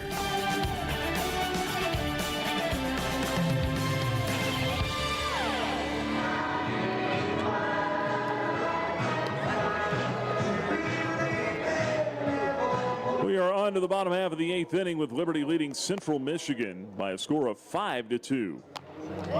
Right-hander Dean Brown is the new pitcher for Central Michigan. He takes over in the last of the 8th for Nate Ross. Third pitcher in the ball game for the Chippewas. Ross went 3 2/3 innings. Gave up a run on 3 hits. Walk and a strikeout. 54 pitches. Michael Robertson leads it off for the Flames in the home 8th against Dean Brown. His first pitch, Robertson shows bunt, takes it back, and takes a strike instead, 0-1. Flames would love to at least get that 1 run back that they just gave up in the top of the 8th. Need to get a man on here or 2 to think about it. Here's the 0-1. Going outside from Brown with a fastball. 1 ball and 1 strike.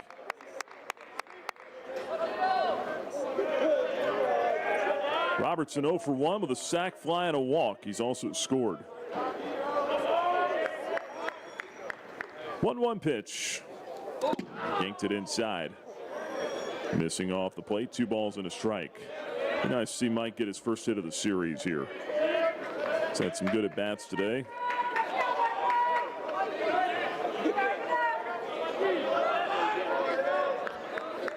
For 9 on the weekend, though. They play him straight away. Here's the 2-1.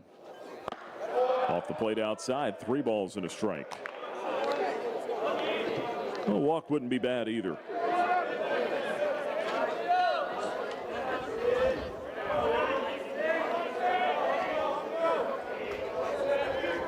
The 3-1. Missed outside, ball 4. So there is a walk to start the inning. Flames get the leadoff man aboard in the 8th as they try to add on to a 5-2 lead. That'll get Riley DiCandido to the plate. Today's Flames Pup Club member of the game is Oliver. Oliver is a 3-year-old miniature schnauzer who loves attention and giving kisses, loves to play, but he can be a little selfish at times. Well, can't we all? Here's the pitch to Riley DiCandido. Takes outside, 1 ball and no strikes. If you'd like to have your dog recognized at one of our upcoming Bark at the Park days by joining the Flames Pup Club, you can do so by emailing flamesclub@liberty.edu. 1-0 pitch, misses outside. 2 balls, no strikes. There's more on Oliver here, man. They gave me a full paragraph on this good boy.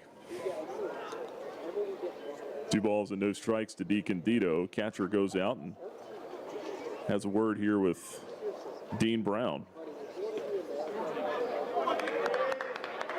Well, that'll give us a chance to let you know that Oliver enjoys belly rubs and ear scratches. Fiercely loyal.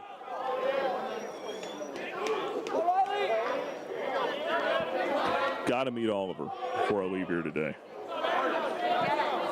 2 balls, no strikes to DiCandido. The next pitch is rifled to left field, but in line with Campanelli. Put a good swing on that ball, but the left fielder is there to haul it in. 1 away in the 8th. DiCandido retired, and that'll bring up Tanner Marsh.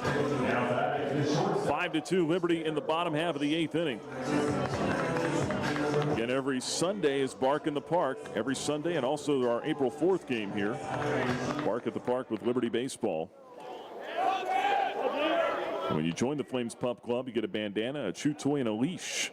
Plus tickets to the ball game, all for just $50. First pitch, a strike to Marsh, 0-1. Again, email flamesclub@liberty.edu to sign up.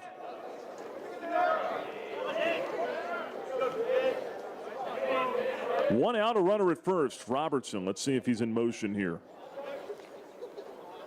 Stretching the pitch, runner not going. Swing and a miss by Marsh on a breaking ball. It's 0-2.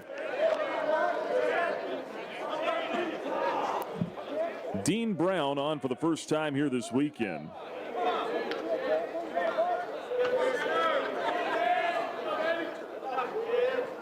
It's his 5th appearance of the year. 0-2 pitch. Marsh taps that one into the ground, foul, 0-2. 4 appearances before today, 3 runs allowed on 3 hits, including a home run. He's only pitched 3 innings this year, so the Chippewa is trying to get him a little bit of work before the midweek games at Marshall this week. I think Marshall still plays its games off campus. 0-2 low and away, 1 ball, 2 strikes. I think for years the problem was they just didn't have any land to build on campus. They've been playing games in, I think, Charleston. They played games in Huntington. Or not Huntington, excuse me, Beckley. They're in Huntington. Runner goes. The pitch bounces to the backstop, and Mike Robb picked a good one to run on. That'll be a stolen base for Robertson. He was running on the pitch, and then the ball goes to the backstop. So a 2-2 count now on Tanner Marsh and a man in scoring position for the Flames. And they had hit really well on the weekend. They were 10 out of 25 in the first 2 games with men in scoring position. Today, 0 for 7. 2-2 pitch to Marsh. Pop foul off to the right. That'll get out of play. Still 2 balls and 2 strikes. I remember the Flames went up there back in, I think it was 2012. Played a series at Marshall, and it was actually played in Beckley, West Virginia, at a ball field there. That's a rough life when you don't have your own place to call home. Here's a 2-2. Little tapper left side. Third baseman charges. Webb's throw on to first. Not in time. Marsh legs it out. He's got an infield hit. Robertson goes to third. Good hustle by Marsh. And the Flames have him on the corners with 1 out for the heart of the order. It's a 5-2 lead for Liberty. Jackson Sorensen could add to that in a big way here. Left-handed hitter at the plate, has a single and 3 walks today. He was walked intentionally in the 4th inning.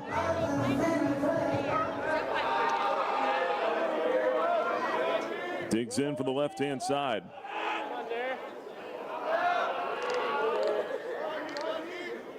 Stretch in the pitch. Runner from first on the move. Throw down to second base is going to be late. Tanner Marsh, pop-up slide. He's in there with a stolen base. 1 ball and no strikes on Sorensen. It's Marsh's 5th stolen base in 6 tries this year. I'm a little surprised Verberg even threw down there. He didn't really look like he wanted to. And now that's the problem with that. When Marsh steals, now they're going to intentionally walk Sorensen. So now you take the bat out of his hands. And instead it will be Nick Barone.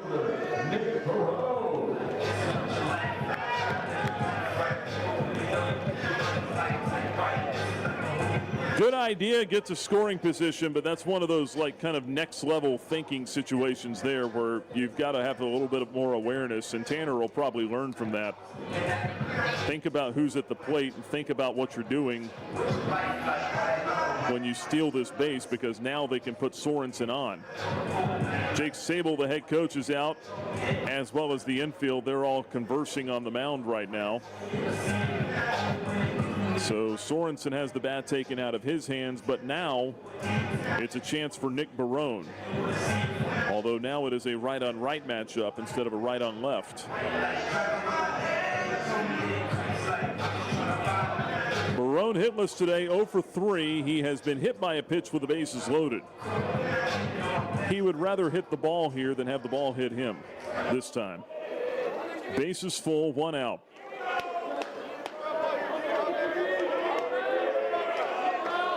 Pitch to Barone. Off speed, low and in. 1 ball, no strikes.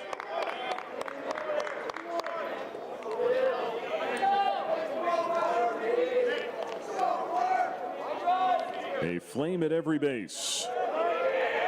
Here's the 1-0. Low and outside. That one gets off the glove of Verberg and rolls away. Throw back to the pitcher covering the plate. That also rolls away. Robertson scores. Marsh comes in from second. Sorensen goes first to third. 2-run score on a ball to the backstop, and it's 7-2 Liberty in the 8th. And more free passes that the Flames take advantage of here. See how this gets scored. If it was there's definitely going to be an error on that. It'll be a throwing error on the catcher. And then either a pass ball or wild pitch, we'll see. 2-0. Barone swings, pops it up into right field. That should be deep enough to get the other run home. Prout is there. He's got it. Sorensen tags at third. Throw to the plate will be plenty late and off target. Sac fly and an RBI for Barone. Drives in run number 8. And the Flames lead it 8-2 in the 8th inning.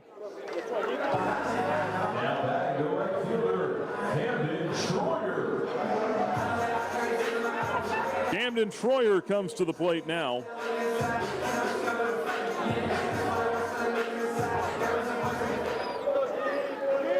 It goes as a wild pitch, by the way, that scored Robertson.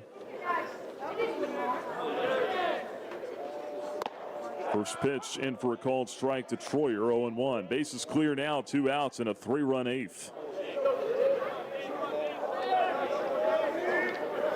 Looks like they gave the error to the catcher. Yes, that's true. That would be okay. 0-1 pitch outside, a ball and a strike. For some reason in my mind I was thinking the pitch, but no, the catcher threw to the pitcher, so it is a throwing error on the catcher, not the pitcher. The 1-1. Lifted down the left field line. That'll tail foul out of play. 1 ball and 2 strikes. And again, this game has been all about the free passes today.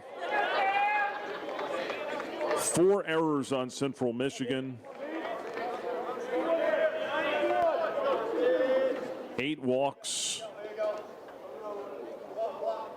2 of them intentional. And neither one of those intentional walks has worked out very well for them. Here's the 1-2. Troyer lines this one the other way, foul down the left field line. Still a ball and 2 strikes. Flames have been out, hit 8-6, but they lead 8-2 in the run column.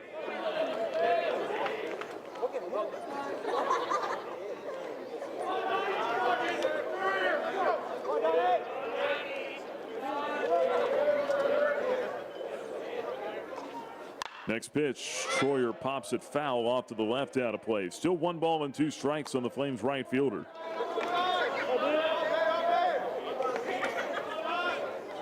Six-run lead for Liberty. Flames 3 outs away from the sweep. 1-2 pitch. Line drive, but foul down the right field line, whistling out onto the berm. And down toward the corner as some kids go chasing after that one. Still a ball and 2 strikes to Troyer. He's trying to work a tough at bat here. See if he can get his first hit of the game. He's 0 for 4. 1-2. Ground ball out to second. That's handled cleanly by Piasecki. Throw on to first in time. And that will do it for the Flames in the 8th. But Liberty scores 3 times on 1 hit. There was an error and nobody left on base. We go to the 9th inning. Liberty 3 outs away from the sweep. Flames lead the Chippewas 8-2. At Carter Bank, we believe life is best lived full of opportunities and dreams, of goals achieved and promises kept. We've been creating opportunities for more people and businesses to prosper since 1974. That means great local lending, convenient access to your money, accounts and guidance that make it easier to get more done. We are Carter Bank, the preferred community bank of Liberty Flames Athletics. Visit carterbank.com to learn more. Member FDIC, Equal Opportunity Lender. Looking to buy a home or refinance a mortgage? Now is the time to take advantage of your one-of-a-kind offer from Alcova Mortgage. As an employee or alumni with Liberty University, you are eligible to receive a lender credit that equates to 1% of your total loan amount up to $5,000. This offer provides you with some much-needed savings while also helping you tackle your closing costs. Visit alcova.com/liberty today for details. Offer does not apply to broker loans. Alcova Mortgage, NMLS ID 40508, NMLSconsumeraccess.org, Equal Housing Lender. Now back to more Flames baseball on the Liberty Flames Sports Network from Van Wagner.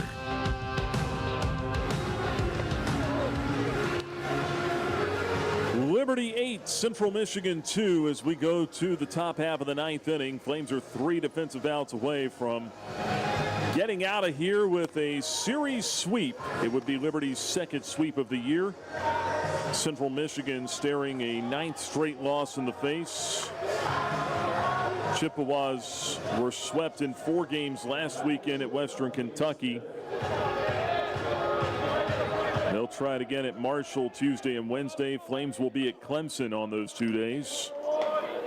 Big ones coming up for Liberty. Trey Cooper back to the mound to try to shut this thing down. Caden Smith, the hitter, takes a fastball high and away. Ball 1.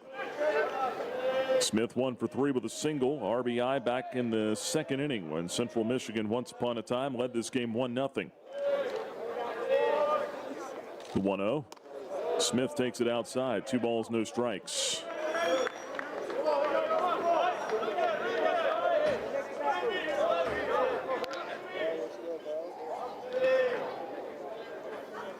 Cooper taking his time out there, pacing himself. Here's his 2-0. Fastball sent foul down the right field line, out onto the berm. 2 balls and a strike on Smith. Those will be 4 o'clock starts Tuesday and Wednesday at Doug Kingsmore Stadium in Clemson, South Carolina. Flames and Tigers will meet for the first time since 2020. 2-1 pitch to Smith. In for a strike with a fastball. It's even at 2-2. Tigers swept the Flames in a 3-game set to open the season that year. Had some guy named Spencer Strider in their rotation back then. 2-2 pitch. Upstairs and a full count, 3-2. Andrew C. was a pitching coach, I believe, there that year. So Andrew C. going back to Clemson. Andrew Cox, Flames third base coach, hitting instructor, going back to his alma mater. 3-2 pitch, strike 3 called. Got him looking on the black of the outside corner. Cooper with a strikeout to begin the 9th, 1 away. Second strikeout for Trey. That'll bring up Campanelli, the left fielder. And a return to the alma mater for Bradley LaCroix as well. Played for the Tigers in the late 90s. Spent a long time there as an assistant coach. Campanelli in for a strike on the first one. Fastball from Cooper. Working ahead here with a 6-run lead. 8-2 Liberty in the 9th over Central Michigan. Cooper looks in over a brown glove. Now delivers. The 0-1 is sent foul back to the screen. Quickly 0-2.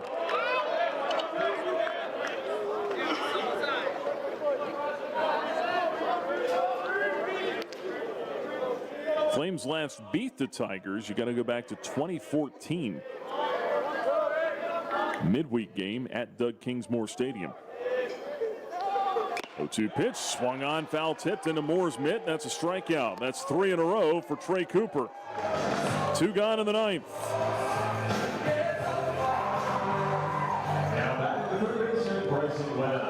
And that'll bring up Bryson Webb, the final hope for Central Michigan.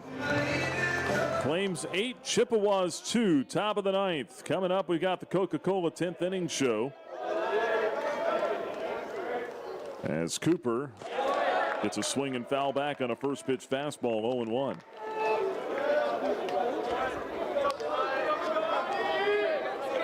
We'll hear from Coach LaCroix and our Thompson Brooks Insurance Player of the Game coming up here. Cooper looks in. Left-hander's 0-1. Foul back, and now he's a strike away. It's 0-2. 1 strike away from a series sweep and a 4th straight win for the Flames. Cooper takes a walk behind the mound, climbs up the back slope, toes the third base side of the rubber, shuffles the ball in a brown glove, comes set, rocks and delivers. 0-2 pitch. Fastball inside and low. 1 ball, 2 strikes. Cooper will take a step back off the mound now. He's pacing himself, slowing down that heart rate and that breathing between each pitch. Cooper with a 1-2. just missed inside. 92-mile-an-hour fastball. Trey smiling after that one, and it's still even now at 2-2.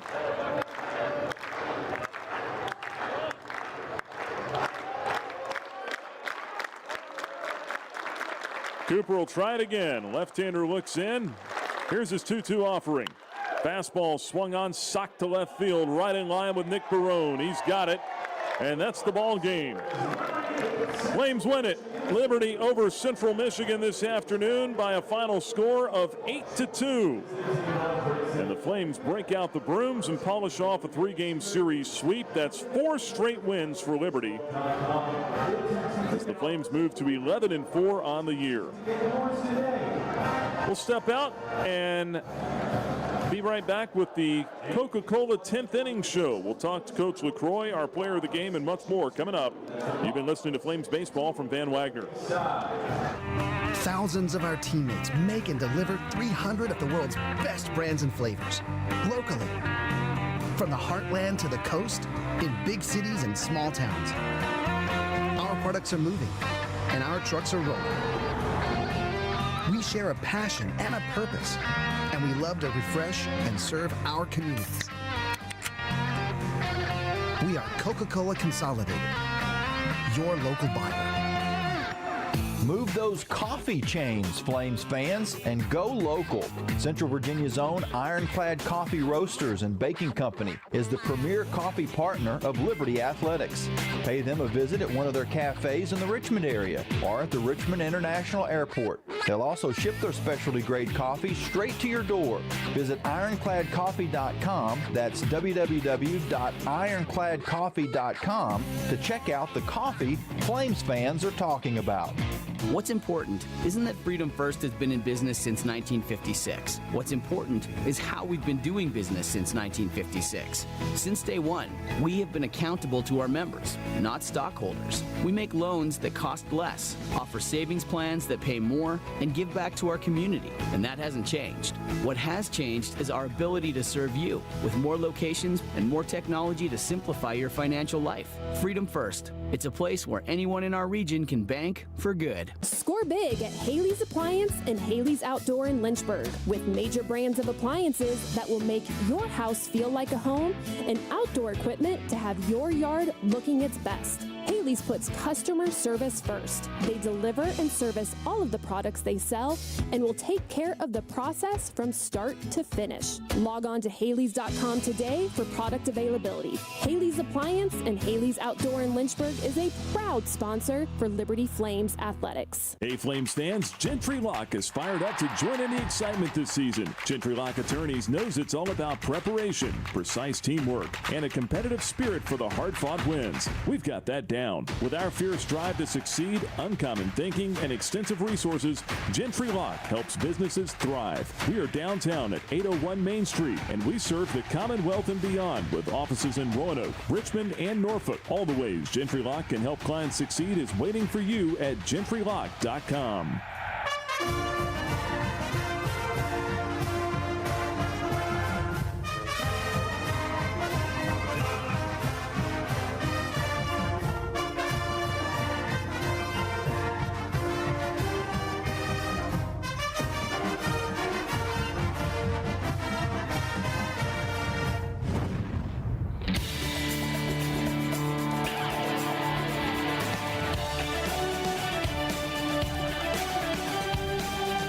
Listening to Liberty Baseball on the Liberty Flames Sports Network from Van Wagner. Time now for the Coca-Cola 10th Inning Show. Coming up, we'll hear from Flames head coach Bradley LaCroix. We'll have the final stats, our player of the game, post-game analysis, and more right here on the Liberty Flames Sports Network from Van Wagner. Back inside the ballpark in Lynchburg, where Liberty wins it over Central Michigan, 8-2 your final score. Nick Pierce back here with you with the Coca-Cola 10th Inning Show. Coming up, we'll talk to Flames head coach Bradley LaCroix and our Thompson Brooks Insurance player of the game. We're trying to figure out who that's going to be today. Inclined to give it to Jack Frankel. He's going to get the win today. freshman right-hander goes to 2-1 with 4 scoreless innings of relief. That sounds about right, doesn't it? A walk and 2 strikeouts for Frankel this afternoon. Yeah, he'll be our Thompson Brooks Insurance Player of the Game. We'll see if we can get a word or two with him here in just a moment. As we await the arrival of Coach LaCroix here. I think I just heard a headset down there. Flames a winner 8-2. They sweep the series. That's now 4 straight victories for Liberty. And taking some momentum out on the road here this week against a 12th-ranked Clemson ball club. Coach, you got us? Yeah, I got you, Nick. All right, Coach LaCroix joining us here on the postgame show. We'll try to talk to Jack Frankel after we get Coach as the freshman gets his second collegiate win. But, Coach, this one a little bit of a different feel today. You put up 8 runs on 6 hits, and really just a situation where it felt like you were just out there taking advantage of the mistakes and the opportunities that the other club gave you. Yeah, absolutely, and that's just what we talked about, right? I mean, we probably didn't swing the bats as well as we wanted to, especially how we swung it yesterday. But at the end of the day, they gave us a lot of free passes, and errors and free bases, and good teams take advantage of it, and we did. We did enough offensively, and our pitching was outstanding.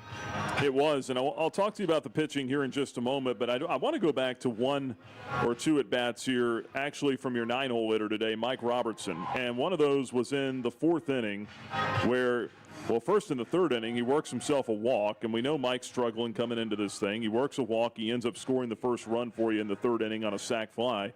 Then in that 4th inning, he's at the plate and gets behind in the count 1-2 and just doesn't, just a veteran presence, lifts the fly ball out there to left field to get the run in, and just a couple of quality plate appearances for Mike there. Yeah. I mean, he's obviously not performing at the offensive level that he wants to, and we want him to. And we've been working some things here lately, but he had 2 walks, and then like you said, the at bat you're talking about there was the sacrifice fly, and he did a good job with 2 strikes of moving the baseball, which we talk about all the time. And he's got a lot of experience. He's played this game for a long time and played at a high level in some high leverage situations. So I think that slow heartbeat, we saw it at NC State a couple weeks ago, that slow heartbeat helps him. The one thing is with him struggling offensively, which we know, but he's a game changer in center field. And that's what we know we're going to get every day, and he brings it every day. So very proud of Mikey. Yeah, and just some quality stuff today from that standpoint and from the offensive side as well. Hopefully that can carry over here into some games this week. You got a lot of opportunities coming up, but let's turn to the pitching side of things here. Dylan Matheson maybe not quite as sharp with the strikes today, but still only gives up 1 run over 3 innings, and then 4 scoreless innings out of Jack Frankel. Trey Cooper bounces back with a 1-2-3 9th inning. Overall, collectively, those 3 guys, what they give you today? Yeah, they're outstanding. I mean, I think Dylan was probably not as sharp as we're used to seeing him. And they did a good job. He threw some fastballs by him, and then a couple breaking balls. They did a good job of staying on and attacking. But the key was when they had first, they had bases loaded, 1 out, and he got out of it. That was huge. And then we felt like Frankel was a good matchup for him, so we got Dylan out, and then obviously Jack did a fantastic job of just pounding his own with that sinker and a good changeup, and the breaking ball was pretty good today. And then Trey Cooper comes in, and we wanted to get him out there, and it was a perfect situation with a couple lefties coming up. 3 out of the 4 hitters in that inning were going to be lefty, and he threw some good pitches. I mean, they bunted, then got a kind of a cheap single down the line. Camden made a great play, and Tanner tagged him out at second. And then, it was great to see him come out there in the 9th and go 1-2-3 for sure. Yeah, and the at-bat you're talking about back there in the 2nd inning when they loaded the bases, a strikeout of the leadoff man, Campo, got him on 3 pitches. Then they got the ground ball to get out of it. That was probably as big a spot in the game as any because you're already down 1-0 at that point. Yeah, absolutely huge, right? I mean, to limit that to 1, to get us off the field. We talk about it from an offensive standpoint all the time, of having that big inning, which is 3 runs or more, and on defensive pitching as well. And he did a great job of things kind of weren't going his way, but he kind of clutched up and got us off the field. Well, you're 11-4 now. You take care of business this week. This was the goal. Go 4-0 against some clubs that are struggling right now. Take care of business there. Now you got some momentum going into what's going to be a big-time task coming up here this week, but one I know that you're excited about, going back to Clemson. We'll talk more about that, I'm sure, here in the next couple of days. But facing a ball club that's won 12 straight coming into today. At last check, I think they were losing 4-0 to Davidson, but there's still some game left there. I'll ask you first just about the pitching situation with 6 games coming up here this week. Have you started to have those conversations with Andrew C.? Yeah, we've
For a winning game plan and to discover the value of your home, visit carlmillerrealty.com to make your next move a slam dunk with our winning team. That's carlmillerrealty.com. Century Exteriors offers exterior home renovations, including but not limited to gutters, roofing, siding, home additions, and much more. Century Exteriors makes the process seamless. Call 434-239-6722 for a free on-site estimate or visit us at centuryexteriors.com and Century Exteriors on Facebook and Instagram. Owned and operated by a Liberty alum, Larry's Tire and Auto Repair offers complete auto service, including tires, preventive maintenance, and more. Larry's Tire carries all major brands and is open from 8 a.m. to 5 p.m. Monday through Friday. Larry's Tire has 2 locations in Lynchburg and at Able Tire in Concord. And coming soon, Larry's Tire will expand to a new service center in Forest. More information on Larry's Tire is available at larrystireservice.com. When it was time for my family and I to buy and sell our houses, we knew exactly who to call, and that was Jason Porter with Legacy Realty and Development. Hi, this is Nick Pierce, encouraging you to do what we did. Make the easy decision and call Jason Porter for all of your real estate needs. Thanks, Nick. And Flames Nation, let's talk about how we can serve you. Call or text me today, Jason Porter, at 434-258-8827. That's 434-258-8827, or email me at jasonporterrealestate@gmail.com. Thanks, and as always, go Flames. True Flame fans know where to shop to show their pride. Shop LibertyFlames.com for your one-stop shop for official Liberty Flames merchandise. Plus, all orders ship free. Go red, white, and blue and visit ShopLibertyFlames.com today. That's ShopLibertyFlames.com. ShopLibertyFlames.com is a proud sponsor of Liberty Athletics. For all your Liberty Flames apparel needs, visit ShopLibertyFlames.com today. Every Sunday is Bark at the Park with Liberty Baseball. Now, your dog can join the Flames Pup Club. Get a bandana, leash, chew toy, and tickets to Bark at the Park days for just $50. Email flamesclub@liberty.edu to sign up. The game is over, but we're still talking Liberty Flames baseball. You're listening to the Coca-Cola 10th Inning Show on the Liberty Flames Sports Network from Van Wagner. All right, welcome back again here to the Supreme Radio Booth atop Worthington Field at Liberty Baseball Stadium, where the Flames get out of here with an 8-2 win over the Central Michigan Chippewas this afternoon. Nick Pierce back here with you as we total it all up for you. Our final stats are presented by Larry's Tire and Auto Repair. And the totals for the Flames today: 8 runs, 6 hits, 1 error, 9 left on base. For the Chippewas, 2 runs, 8 hits, 4 errors. They stranded 6. Scoring got started in the second inning. Central Michigan got on the board first for the 3rd straight ball game. They got a leadoff walk to Nathan Ball. He would get to second on an error, then in right field on the next play. Ball would, actually, I take that back. Ball did not walk. He singled through the right side, and then he got to second on an error there. Then Caden Smith would single to left field. That would score Ball, make it a 1-0 ball game. And that was the inning that we talked about with Coach LaCroix, where Central Michigan really had a chance to put up a crooked number early. After that single by Smith, Reese Campanelli would fly out to right field. Then Dylan Matheson gave up singles to Bryson Webb, and then also to Zach Knowlton, who singled on a bunt to the left side. That would load the bases with only 1 out in the inning. They turned the lineup over to Carter Campo. Matheson was able to get him to strike out on 3 pitches, got him looking for Matheson's 3rd strikeout of the ball game. Aaron Piasecki followed that up in a 2-0 count. He rolled over with a ground out to short, and the Flames would get out of the inning with just the 1-run scoring. That was as big a spot in the game as any. 1-0 was the score after 2. Flames were unable to get anything across in the bottom of the second inning. In the third, Central Michigan unable to get anything going. Bottom of the third, Michael Robertson leads it off with a walk for the Flames. That was followed by a double down the right field line for Riley DiCandido. That put runners at second and third then for Tanner Marsh. He would fly out to center on the first pitch, but that scored Robertson and got the game tied at 1 apiece. Flames were unable to do anything else in the third inning. Then in the bottom of the fourth, it was Landon Seeley leading things off with a single through the left side. Cal Early would walk, and that put runners at first and second. Then Tucker Moore drew a walk as well. That loaded the bases. Then for Robertson, who we talked about that at bat, got behind 1 and 2, able to lift a fly ball out to left. That would force in Landon Seeley on a sac fly and gave the Flames their first lead of the ball game, 2-1 at that time. Riley DiCandido was then hit by a pitch. That loaded the bases, and that would be the end of the day for Chippewa starter A.J. Kostick, who goes just 3 1/3 innings, ended up giving up 4 runs on 2 hits. After Nate Ross came into the ball game, Tanner Marsh would reach on a fielder's choice. Cal Early was thrown out trying to score. Bases loaded at that point then for Tanner Marsh. Or rather, the bases were loaded with Marsh at first. Marsh would get, or Moore would score on a wild pitch. Everyone else would advance. That would make it a 3-1 Flames lead. And then Jackson Sorensen would be intentionally walked after that because first base was open. Nick Barone then hit by a pitch with the bases loaded. That would force in a 3rd run in the inning as DiCandido ended up scoring on that. Liberty with a 3-run, 1-hit 4th inning. And the Flames took, at that point, a 4-1 lead. Unable to get the big hit there in the 4th like they would have liked to, but still had a 4-1 advantage. And Jack Frankel really settled in on the mound after that. Freshman right-hander ends up going 4 scoreless innings, giving up just 1 hit with a walk and 2 strikeouts en route to his 2nd win of the season.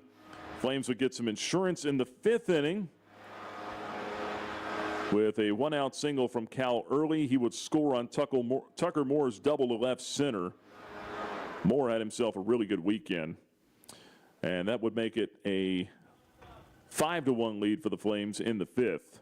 Central Michigan would get 1 back in the 8th, but then Liberty would come right back with a 3 spot in the bottom half of the 8th inning. Jackson Sorensen, or make it rather Michael Robertson scoring on a wild pitch. Sorensen would score on a sac fly from Nick Barone in the inning. And the Flames would end up tacking on 3 in the inning as Robertson scored on a wild pitch, but on the same play, Tanner Marsh came in to score on a bad throw by the catcher. He totaled it all up. The 4 errors in this game for Central Michigan were as big a part as anything. 4 errors for Central Michigan. They also walked 8 batters and hit 2 more. So that's a combined 14 free bases for the Flames, and they took full advantage here this afternoon. Again, the winning pitcher is Jack Frankel. He goes to 2-0. The loss goes to A.J. Kostick. Trey Cooper, not a save situation, but he pitched the final 2 innings of the ball game, and he went clean in the 9th. 1-2, 3-0 doing. Retired the last 5 batters he faced after a couple of base hits to start things off in the 8th inning. Time of the ball game, 2 hours, 39 minutes, 795 paid to see it here in Lynchburg this afternoon. Flames with a win get to 11-4 on the season. Chippewas with a loss fall to 2-13. They have now lost 9 straight games. Flames with a win have won 4 straight. They'll take the show on the road to Clemson coming up here this week. Talk more about that game in just a moment, but first we'll update you on the out-of-town scoreboard built by Frank Good Builders. We'll start just across the street, actually, with Flames softball. Liberty finishes off a 3-game sweep of Kennesaw State. The number 22 Flames win today 13-0 in 5 innings. Elena Escobar the win in the pitcher's circle. She goes to 7-0 on the season. Conference USA baseball action this afternoon. Number 21 Dallas Baptist is leading at Louisiana. It is 8-1 in the bottom half of the 7th inning there. Dallas Baptist is trying to take 2 games out of 3 in that series this weekend. Elsewhere, West Virginia wins the series over Kennesaw State, 14-7 the final score in Morgantown today. FIU falls to FAU 6-4 in Miami. Another final, number 17 Ole Miss beat Jacksonville State 13-2. And some games in progress. Game 1 of a doubleheader. Number 13 Oklahoma leads Sam Houston 7-3. They're in the top of the 9th now. Western Kentucky leading UNC Asheville 3-0. They're in the top of the 8th. Hilltoppers are trying to sweep that 4-game set. New Mexico State clinging to a 2-1 lead over number 14 Texas A&M. Upset alert in College Station. They're in the top of the 8th inning. South Alabama beating up on Louisiana Tech for a second straight day. It is 7-0 in the top of the 6th inning down at the Love Shack. Middle Tennessee at home with a 5-0 lead over Oakland. They're in the bottom of the 7th. And I told you the Dallas Baptist scored its 8-1 Patriots over the Raging Cajuns at Louisiana in the bottom of the 7th inning. Out-of-town scoreboard is built by Frank Good Builders. And again, your final here in Lynchburg today, Liberty 8, Central Michigan 2. As the Flames sweep the Chippewas in this 3-game non-conference series. The next broadcast comes your way Tuesday afternoon from Doug Kingsmore Stadium in Clemson, South Carolina. First of a 2-game midweek road series for the Flames. Liberty will take on number 12 Clemson at 4 o'clock on Tuesday afternoon. That'll be a 3:30 airtime for us, and we will have the play-by-play story for you then on the Liberty Flames Sports Network from Van Wagner. First meeting between the Flames and the Tigers since 2020. Liberty looking for its first win at Doug Kingsmore Stadium since 2014. Haven't been back there very much since then, but the Flames would certainly love to at the least split that series coming up here this weekend with the Tigers. We'll have it for you each pitch, each day here on the Liberty Flames Sports Network from Van Wagner. Clemson is 14-1 on the season, and at last check, Tigers were losing to Davidson 4-0. The score at the moment down at Clemson. So we'll keep our eyes on that one and look forward to bringing you the play-by-play coming up here this week between the Flames and the Tigers in that midweek series. That'll just about wrap it up for us here from Lynchburg this afternoon. And for all of us at the network, my name is Nick Pierce, saying thank you so much for making us a part of your Sunday afternoon. Got a busy week coming up on the network this week between Flames baseball and then also the Conference USA basketball tournaments. Hope that you'll join us for that. The Flames and the Lady Flames in Huntsville, Alabama this week. Both of them are the 1 seeds. We'll have an updated podcast for you on all that coming up tomorrow with a NASCAR podcast. Tim Scarborough and Paul Nazigan and myself will be talking all about Flames basketball coming up this week. So a whole lot going on around Liberty Athletics, but we look forward to bringing it to you coming up here over the next several days.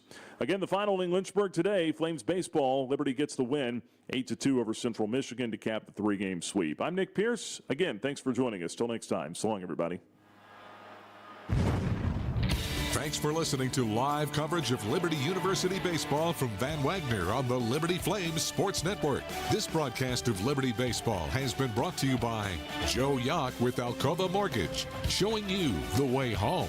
By Aqua Pros, pools, hot tubs, and hearth. Carillion Clinic, inspiring better health. By Carter Bank, life lived full. Coca-Cola, taste the feeling. Crossroads Family Dentistry. Earthright Mid-Atlantic, your trusted solar and energy efficiency experts. By 11 West. First Bank and Trust, the bank that puts you first. Foster Fuels, providing reliable service for 100 years. Frank Good Builders. Freedom First Credit Union, where people bank for good. Gentry Lock Attorneys. The Good Feet Store. By Haley's Appliance and Outdoor. Liberty Baseball has also been brought to you by Ironclad Coffee Roasters, the finest hand-picked specialty coffees from around the world, serving you at Candler Station in Lynchburg. Jason Porter with Legacy Realty and Development. Larry's Tire and Auto Repair. Expect the best service, prices, and care. By Carl Miller Realty, caring, competent, trusted advisors. The Liberty Bookstore, the official online store of Liberty Athletics. Lynchburg Nissan. Nobody beats our prices. Nobody. Peary Family Dentistry. Century Exteriors, providing roofing, gutters, windows, and home remodeling. Visit them at centuryexteriors.com. By Segra, a proud partner of Liberty University. Segra offers customized business technology solutions. Learn more at segra.com. And by Thompson Brooks Insurance. Planning today for tomorrow. The general manager of the Liberty Flames Sports Network from Van Wagner is Justin Metzger. Network director Alan York. Coordinating producers Kyle Sykes and Nick Pierce. I'm staff announcer Jeff Lawrence with a special thanks to Liberty University Athletics Director Ian McCaw, Senior Associate Athletics Director Robert Goodman, and Senior Associate Strategic Communications Director Ryan Baumberger. Liberty Flames Baseball is an exclusive presentation of the Liberty Flames Sports Network from Van Wagner.